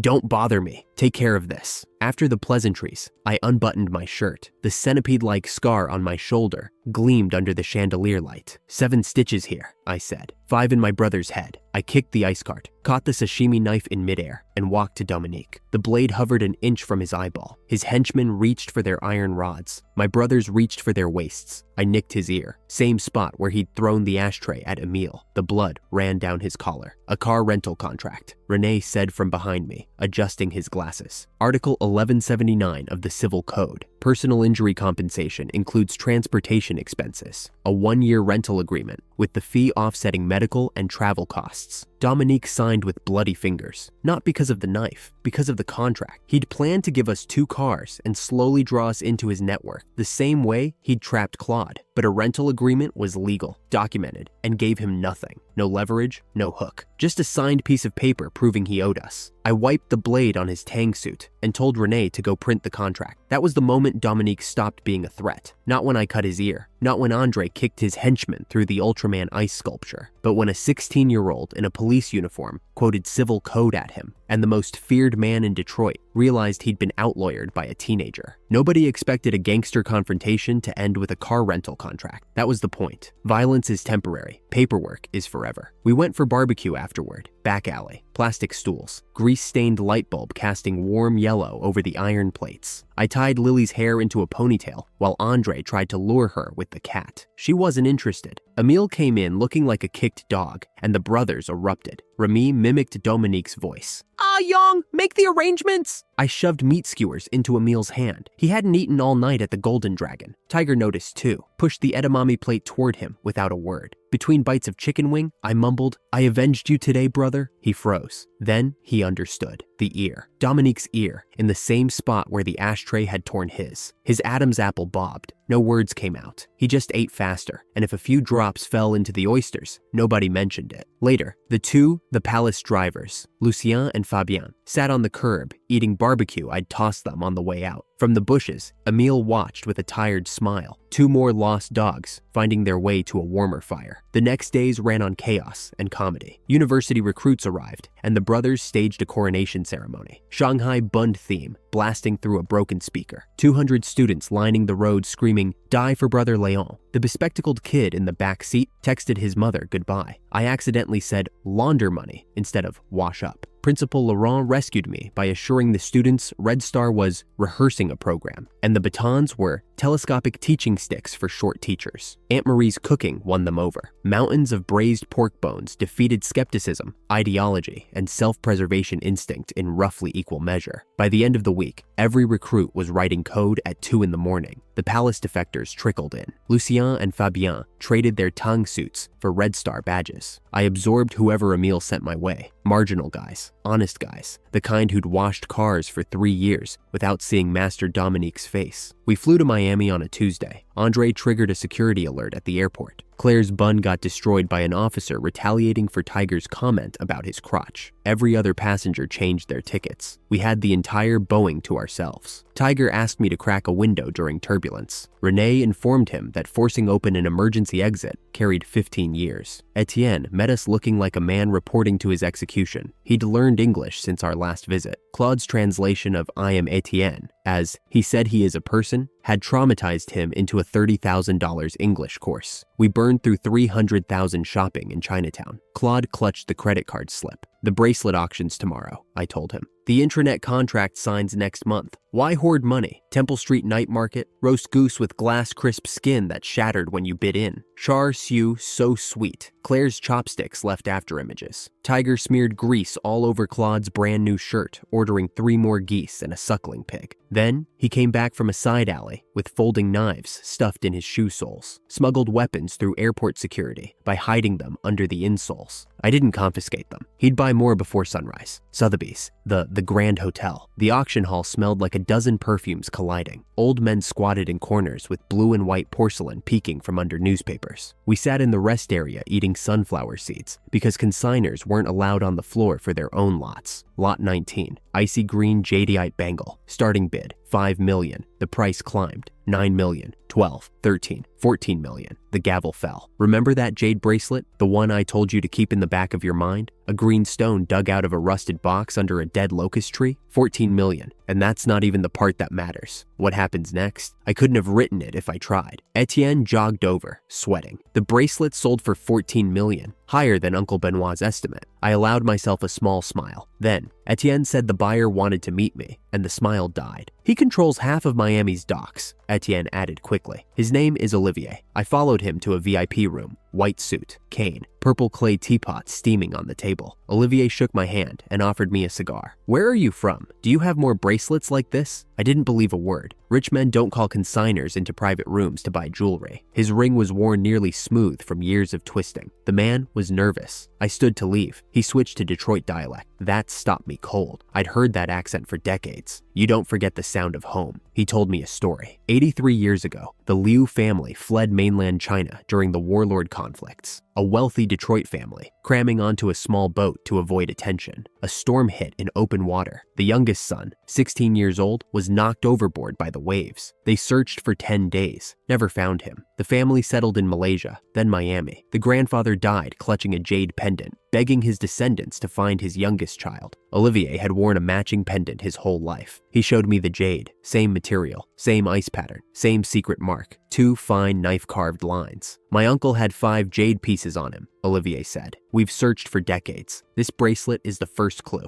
I looked at the old man. Then I picked up my phone and sent Claude a text. What's your grandfather's name? Claude, downstairs, fighting Andre over sunflower seeds. Typed back, Liu Lei. Brother Leon, are you checking my household registration? I showed Olivier the screen. My father is Liu Legia, he whispered. My uncle is Liu Lei. The magnifying glass slipped from his hand and rolled across the floor. He grabbed my wrist hard enough to leave marks. Where is this Xiao Wen? Please. I told him Claude was downstairs in the rest area. The old man nearly knocked over a waiter sprinting for the elevator. I couldn't have planned this. I dug up a jade bracelet from under a locust tree, sent it to Sotheby's, because I knew from my previous life it was worth money. I hadn't known it would reconnect a family separated for 83 years. Hadn't known the buyer would be Claude's great uncle. Hadn't known the boy swept overboard had survived, settled back in Detroit under a different name, and raised a family whose great-grandson now managed one of my branch offices. Olivier saw Claude and recognized the resemblance immediately. 60% match to the photo in his grandfather's study. I explained everything: the house purchase, the debt collectors, the job, and the cafeteria spot for his grandmother. Olivier bowed 90 degrees. Tears ran down his face and dripped onto his cigar box. My grandfather gave his youngest brother those jade pieces, hoping someone would show kindness for the money's sake, he said. You saved them just because you felt sorry for them. The Liu family will remember this. Andre tucked Claude's head under his armpit. Kid, your ancestors were loaded. I want 2 roast geese. Olivier didn't hesitate. Don't buy 2 geese. Buy the whole goose restaurant. Call me uncle. Tiger blushed. Uncle, he squeaked. Claude asked about his grandfather. Liu Lei had passed away over 30 years ago. Sudden illness. He hadn't suffered. Olivier clutched his chest. He'd known, logically, that his uncle was gone. Hearing the confirmation was different from knowing it. Then he straightened. It's already a great joy that we've met. That's enough. He wanted to take Claude to the family's old house in Coral Bay. All the relatives were there. A 3-day feast. A trip to Eagle Peak, where the grandfather was buried still clutching his youngest brother's jade pendant. I have a private jet, Olivier said. We'll pick up your grandmother the day after tomorrow. I kicked Andre. Didn't you say you wanted roast goose? Let's go. The brothers filed out. Claude tried to follow, but I pushed him back toward his great uncle. You have more important things to do. As we walked to the elevator, I heard Olivier's voice crack behind the closing doors. An old man meeting the family he'd spent a lifetime searching for, connected by a jade bracelet that I'd pocketed from under a dead locust tree because I thought it might be worth something. Sometimes you plan everything. Dismantle enemies piece by piece. Build empires contract by contract. And then the universe hands you something you never saw coming. A connection so improbable it feels like fiction. 14 million in the bank. A shipping magnate who owed us a debt deeper than money. A family reunited after 83 years. I lit a cigar in the Shangri-La lobby. Miami Harbor glittered through the window. Somewhere behind me, Claude was learning he had an uncle, a family compound, and a grandfather buried on Eagle Peak. Somewhere in Detroit, Dominique sat in a sealed building, staring at a car rental contract. Somewhere in Red Star, Sophie pulled pastries from the oven while programmers argued about databases. Everything was connected. The bracelet from the beginning, the spy, the contract, seeds I'd planted without knowing what they'd grow into.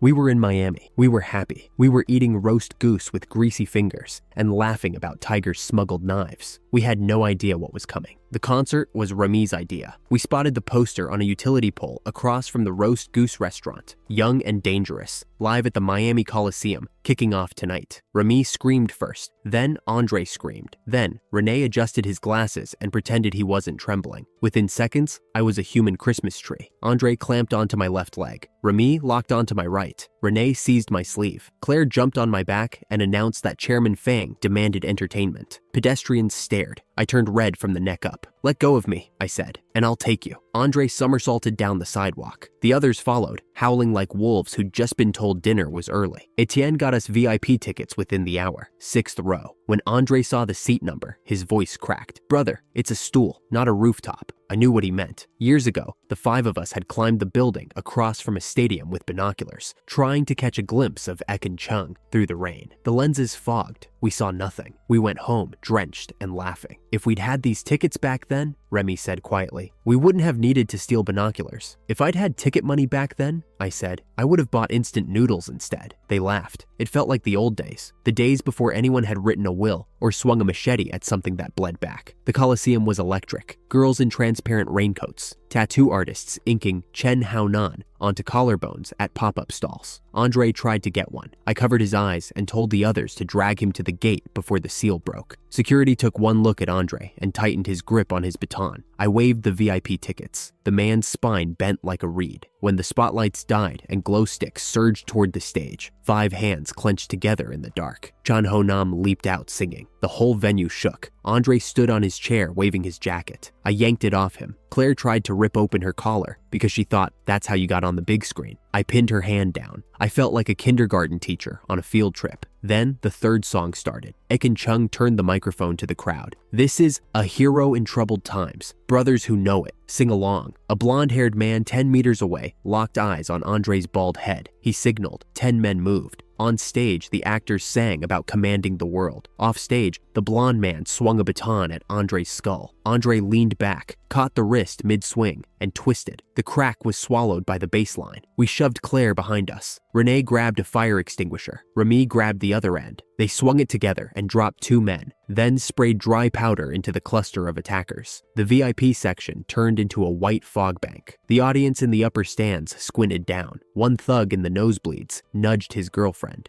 The stage effects are really good this year. They even sprayed dry ice into the front rows. I tore off my tie, wrapped it around my fist, and broke a nose on the downbeat of a drum solo. Andre whipped his leather belt at machete-wielding thugs. Blood droplets hit the spotlight beam and turned golden red. Then I saw the reinforcements. A dozen more, pushing through from the back. 5 of us, 20 plus of them. The math was simple. I grabbed Renee and Remy. Take Claire, main gate, not the fire exit. They'll have the stairs covered. Your faces aren't marked. They want the bald one and me. Now, no room for discussion. Renee grabbed concert merchandise off the ground, threw shirts over their heads, and walked toward the ticket gate like 3 rich kids leaving early. He slung his arm around a security guard and started name-dropping Olivier in Spanish. Claire complained about wanting to go back to their old house in Coral Bay. The lookouts glanced at them, saw no bald head, and went back to smoking. Andre and I went the other way, into the fire escape. The stairwell smelled like rust and old blood. I smashed every motion sensor light I passed. Andre overturned stools behind us. We fought through 3 men guarding the exit. Andre took an iron bar across his left arm and grinned at the man who hit him. If that didn't hurt, I'm coming for you. At the bottom of the fire escape, 4 shadows waited. Andre shoved me hard. I stumbled forward, and when I turned around, he had his arms spread wide, blocking the corridor. In my last life, he did the same thing. He pushed me away, told me to run, and then they cut him apart. My fingernails dug into my palms so deep I drew blood. I turned back. I rammed through 2 thugs with my shoulder and pressed myself against Andre. Iron bars hit my back. I felt ribs shift. I held his head to my chest and wouldn't let go. Tiger, I said through the blood in my mouth. This time, it's my turn to protect you. He was crying. I could feel his tears soaking through my shirt, burning hotter than the bruises. The last thing I remember is his voice, roaring, a sound that wasn't human. It was the sound of a trapped animal that refused to die. Then everything went black. I woke up in a room that smelled like diesel and dog. My wrists were bound. The rope had scraped through skin. Behind me, back to back, Andre was humming something off key. Tiger, I said, you're going to suffer for this one. Brother, I'll protect you. I looked down at the boot prints on my pants. The kick that landed on my rear end is still numb. Protect me from what exactly? I tried grinding the rope against a cement pillar. After a few minutes, all I'd accomplished was bleeding from both wrists. Andre watched me and offered helpful commentary. Don't waste your energy. Dragging this out until tomorrow will only make the rope look shiny. Touch my heel, he said suddenly. Tiger, this is not the time.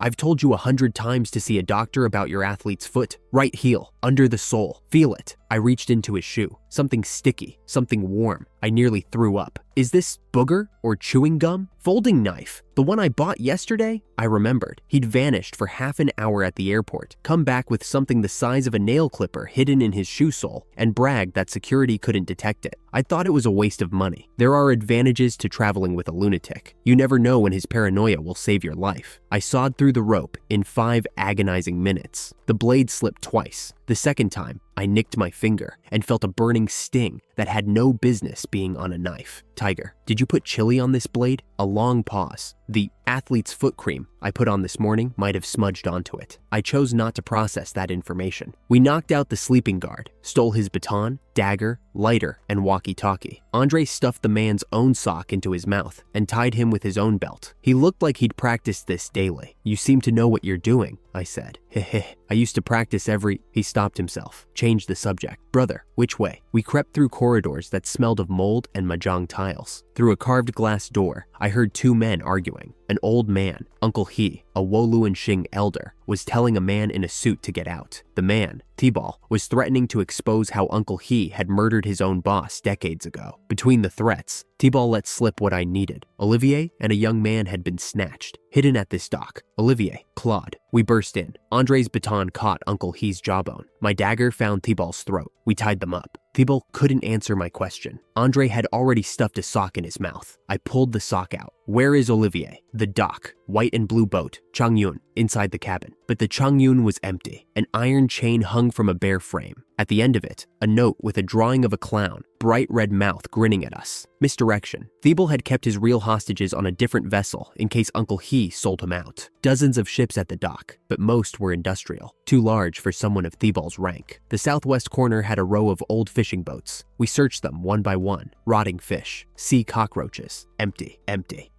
Dawn was breaking. Trucks began rolling onto the dock. The walkie-talkie crackled. Martial law at the entire dock. Thorough search. Any stranger on sight, kill immediately. Andre grabbed my wrist. Brother, go. I'll keep searching. I'll jump in the water when I find them. Claude is my brother too. You think I'll leave? While I was arguing, I felt something tighten around my wrists. Andre had unbuckled his belt behind my back and tied my hands while I wasn't paying attention. Then he threw me over his shoulder, 80 kilograms. He carried me like a sack of rice and didn't slow down. At the end of the breakwater, he stopped. I followed his eyes to a dilapidated fishing boat with 3 peeling characters on the hull. Fishing fire. Near the hull, something glinted in the mud. Andre set me down and snatched it. A folding knife, caked in sea salt, with a piece of chewing gum stuck in the tiger head pattern on the handle. His hand shook. I hid this in Claude's shoe, he whispered, while he was showering, in case someone confiscated the other one. Claude was on this boat. We boarded the fishing fire. Claude was chained to an iron box, his shoe missing half its sole. Olivier was curled beside him, suit pants soaked with blood. Brother Leon! Brother who? Claude's eyes went wide. Watch out behind! I swung a scorpion tail kick backward and caught the rushing henchman in the chest. I grabbed a harpoon and fought while Andre tried keys on the chain lock. Wrong one, wrong one, wrong one. A henchman shouted into the dock. Someone has boarded the fishing fire. The lock clicked. Olivier, 70 years old, hands bleeding, staggered to the helm.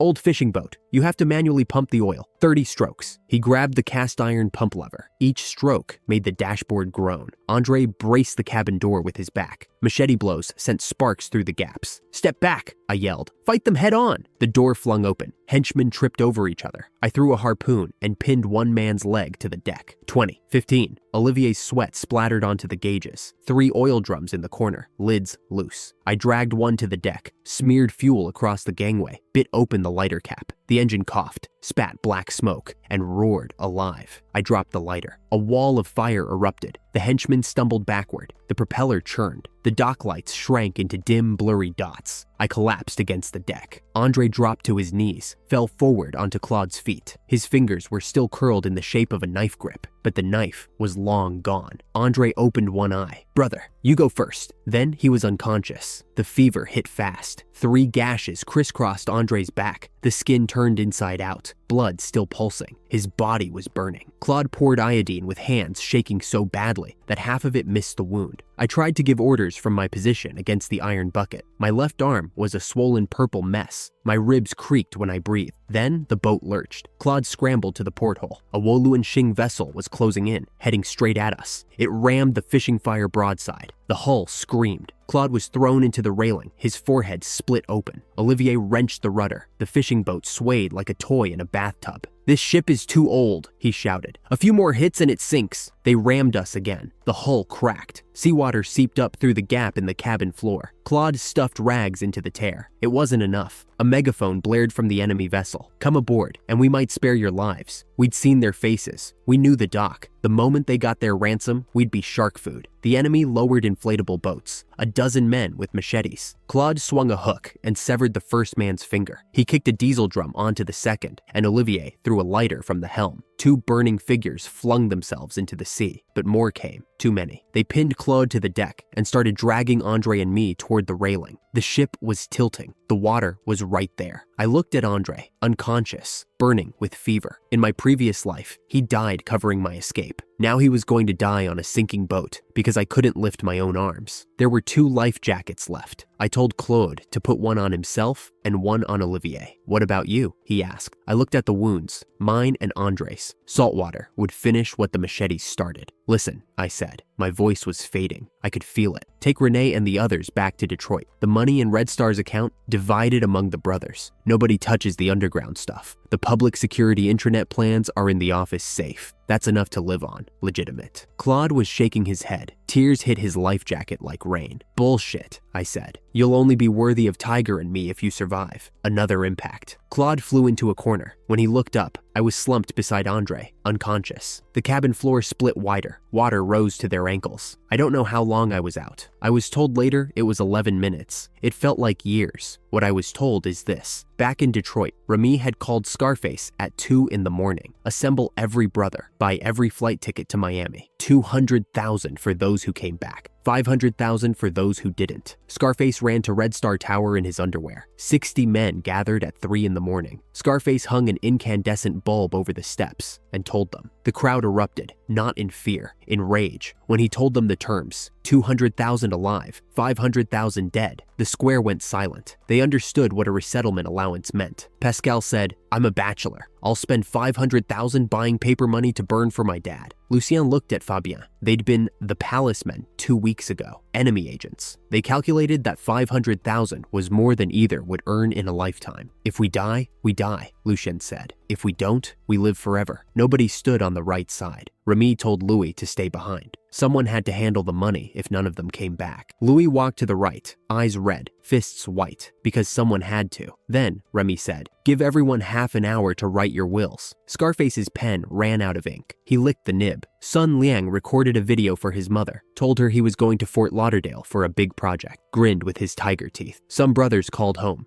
"Mother, your son is unfilial. Hang up. Power off." Before anyone could ask why, Ermao couldn't write. He drew 3 stick figures and labeled them Brother Leon, Brother Hu, and Ermao. A group of brothers from the same orphanage pulled Scarface aside. "No family, no one to receive the money. Donate it to the orphanage for us." Louis collected the envelopes in a cardboard box and sat beside the trash can, crying into his sleeve. Brothers ruffled his hair. "Don't cry, wait for us." Pascal folded his will into a paper airplane and watched it crash into a street lamp. I learned all of this afterward. At the time, I was unconscious on the deck of a sinking boat, with Andre's fever radiating through my chest like a furnace. What I also learned afterward, Henri hadn't slept. He burned through cigarettes in his study, calling every connection he had. The provincial department told him cross-border cases needed ministry approval. The old bureau director told him Miami was under the Special Administrative Region's jurisdiction. He even dug out a business card from a Miami police superintendent he'd met at an exchange conference the previous year. The international line gave him a recorded Spanish message. "This is outside of office hours." He smashed his phone against the wall. The most powerful man I knew in Detroit, a bureau director who could topple district chiefs with a single phone call, was completely, utterly helpless. Miami might as well have been the moon. Meanwhile, Emile hadn't received my nightly check-in text. By morning, he was frantic. He called Fabien, blocked. Called Lucien, blocked. He drove to Red Star Tower and found it empty. Louis sat alone in the cafeteria with a cold fried egg. Sophie handed Emile a bag of shrimp dumplings the brothers had made before they left. He bit into one, shrimp and tears. He said it tasted like grief. On the boat, the water kept rising. Claude dragged me and Andre to the highest point in the cabin, my weight almost too much for his arms. He was the last one standing. The life jacket I'd told him to wear was draped over me instead. He'd ignored everything I said. The Woluan Xing henchmen boarded. They pinned Claude face first onto the deck. A red-haired man looked at Andre and me and sneered. "Two half-dead ones. Bad omen. Throw them in to feed the fish." Two men grabbed us by the arms and dragged us to the railing. Claude screamed until his voice broke. "Don't touch them! Don't touch them!" A boot pressed his head into the metal. His fingernails carved 10 bloody grooves into the deck. It didn't matter. They were going to throw us over. And then, dawn, golden light on the water. A sound I didn't hear because I was unconscious, but Claude described later, and his voice still shakes when he tells it. Helicopters. 3 of them, coming from the east. Searchlights blazing white against the sunrise. Behind them, 3 massive ships flying the Liu family crest. Decks lined with men in black. Armed. Professional. The kind of private security that Miami shipping dynasties maintain for exactly this scenario. The red-haired man's foot froze in midair. His machete hit the deck. Damn! It's the Liu family! He ran for the inflatable boat. Before he made it over the railing, a helicopter overhead opened its cabin door, and 2 bodyguards rappelled down on steel cables. The henchmen collapsed. Some squatted on the deck and gave up. Some tried to jump into the sea and were kicked back by Liu family guards. Olivier, bleeding, barely standing, grabbed the railing and pointed. "It's Woluan Xing! Get on the boat and rescue them!" The old man at the bow of the largest ship waved his hand. "Beat those scumbags! Show no mercy!" Harpoon guns fired. Steel cables tangled the enemy vessel. Armed men flooded across. A jade bracelet. That's what saved us? A jade bracelet I'd pocketed from the dirt at a demolition site back in Phase 1. I'd sold it at Sotheby's for $14 million. The buyer was Olivier, Claude's great uncle, a shipping magnate who controlled half of Miami's docks. Olivier had come to Miami to reunite with family. We'd rescued him from the fishing fire. His family had been mobilizing private security the moment he went missing. His distress signal, sent during the engine startup, brought the fleet. A bracelet from a pile of rubble in Detroit. A boy I took in off the street. An auction I attended on a whim. A family reunion 80 years in the making. Every thread pulled tight at the exact same moment, on the exact same stretch of ocean, at the exact second when 2 men were about to throw my unconscious body over a railing. I didn't plan this. I couldn't have planned this. But every choice I'd made, every person I'd saved, every debt I'd honored, every connection I'd built because it was the right thing to do, every single one of them led here. Andre was alive. In my last life, he died on a rooftop, hacked apart while pushing me toward the exit. In this life, he was burning with fever on the deck of a rescued fishing boat, unconscious, breathing, alive. The timeline was rewritten. In Miami, Remy didn't know any of this. The 60 brothers landed in 3 flights and assembled by noon. Remy had already procured weapons, fire axes wrapped in anti-slip tape, nail guns with boxes of nails, steel pipes with gears welded to both ends. He'd bought everything with cash and a complete lack of regard for Miami's weapons ordinances. They ate their last meal at a tea restaurant in Chinatown, char siu reis and roast goose noodles, chewed mechanically, without pleasure.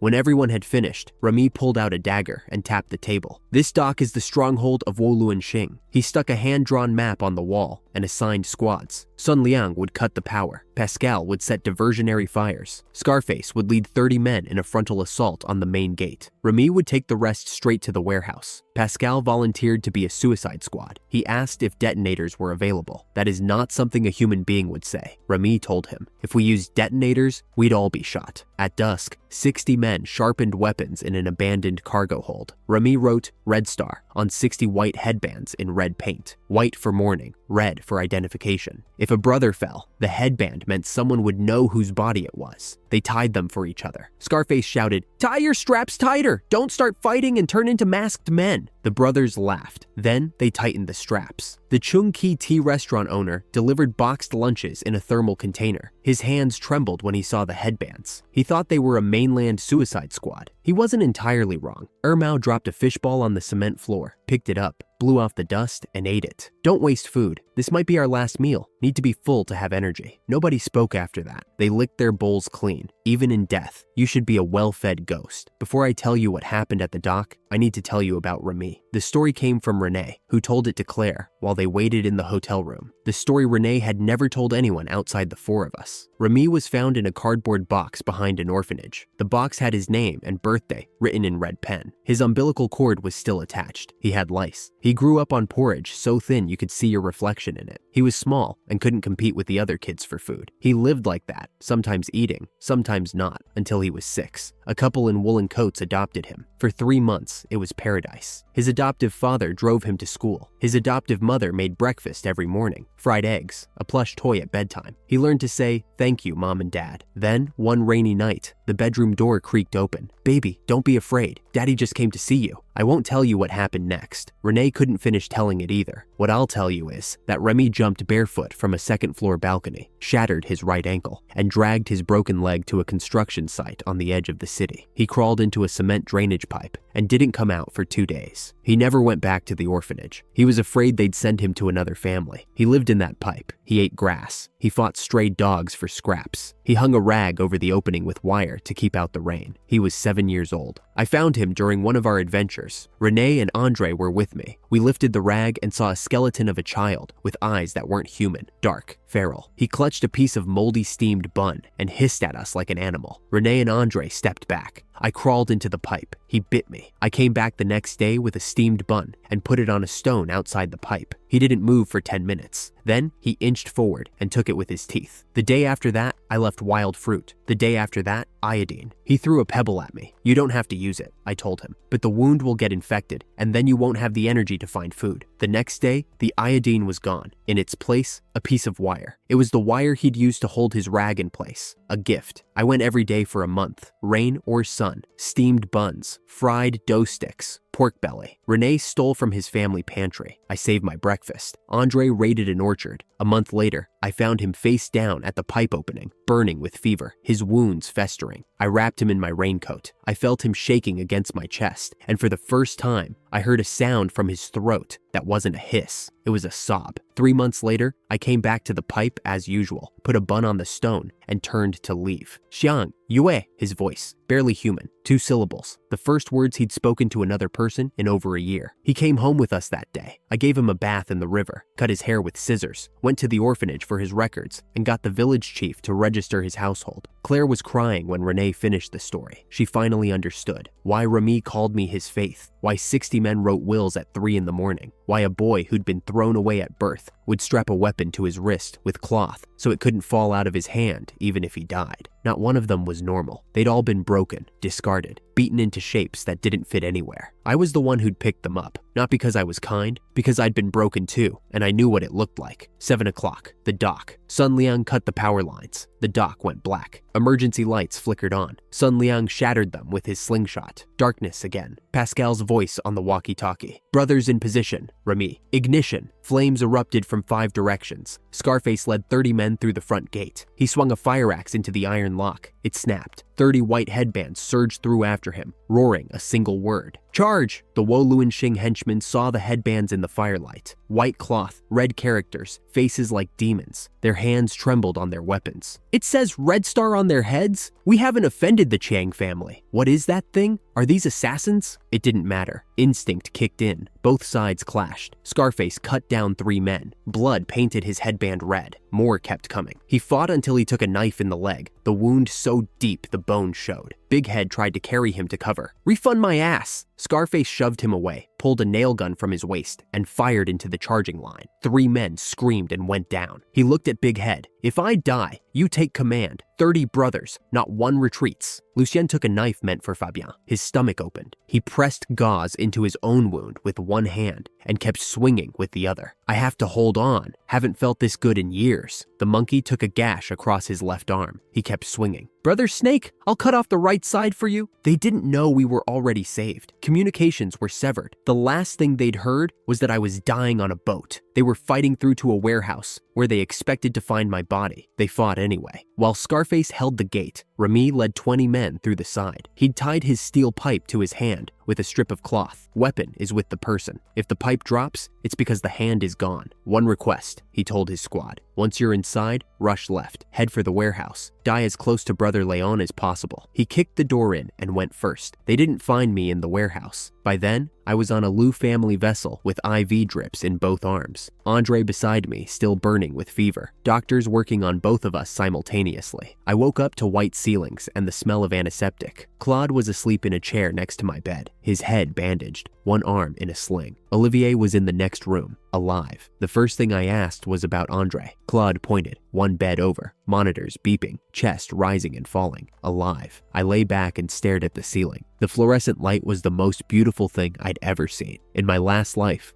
I stood over his grave and told him I was sorry I wasn't fast enough. In this life, I could hear him breathing. I closed my eyes. I didn't cry. I don't cry. But my hands were shaking and I couldn't make them stop. And I pressed them flat against the mattress and listened to the beeping of his heart monitor until the shaking passed. He was alive. The seed planted in the first chapter of my second life. The promise I'd made when I hugged him and he didn't understand why I was crying had finally paid off. Andre would live. The brothers arrived at the dock, not knowing we were safe. They fought through Wo Luanxing's defenses in the dark, by firelight, with white headbands and weapons tied to their fists. By the time someone finally reached them with the news that I was alive, that Andre was alive, that the Liu family fleet had already extracted us, Scarface was sitting against a shipping container with a tourniquet on his leg, refusing medical treatment until every brother was accounted for. 60 went. 60 came back. Not all in one piece, but all breathing. When Remy got the call, he was standing in the warehouse, staring at empty chains bolted to the floor. His steel pipe was still tied to his hand. His headband was soaked through, sweat, not blood, though he had enough of both. He listened to the voice on the phone tell him I was alive. He said, "Understood." Then he hung up, walked behind a container, and sat on the ground. Scarface found him there 10 minutes later, sitting in the dark. The steel pipe finally untied from his hand. His face was wet. Old Shah? Remy looked up. His eyes were red, but he was smiling. "Brother Leon's alive," he said. "Let's go eat. He owes us beer." In the hotel room, Rene got the call from Claire. He put the phone down, picked up his notebook, put that down too, sat on the floor. Claire watched him. "He's alive," Rene said. "I know," she said. "I didn't do anything," he said. Remy fought. The brothers fought. The Liu family came. I sat in a hotel room and memorized property records. Claire knelt beside him. "You mapped every Wo Luanxing asset in Miami in 6 hours. If the rescue had failed, that map would have been the brothers' only leverage. You did what you could with what you had." Rene took off his glasses and pressed his palms against his eyes. "Is that enough? It's what Brother Leon would have told you to do," she said. He put his glasses back on. The lenses were wet. He wiped them with his shirt. Claire, the girl I'd pulled out of a factory where she was supposed to die. The girl who'd kicked a soda can and said, "Wait my ass," when 2 grown men couldn't decide whether to make a phone call. The girl who'd coordinated between the separated groups, contacted Red Star HQ, and held the entire crisis together while everyone around her was either fighting, dying, or falling apart. In my previous life, she died in that factory, 16 years old, never got a chance to be anything. In this life, she was the one who saved everyone. I didn't save Claire so that she could save me. I saved her because she was going to die and I could stop it. But that's how seeds work. You plant them without knowing what they'll grow into.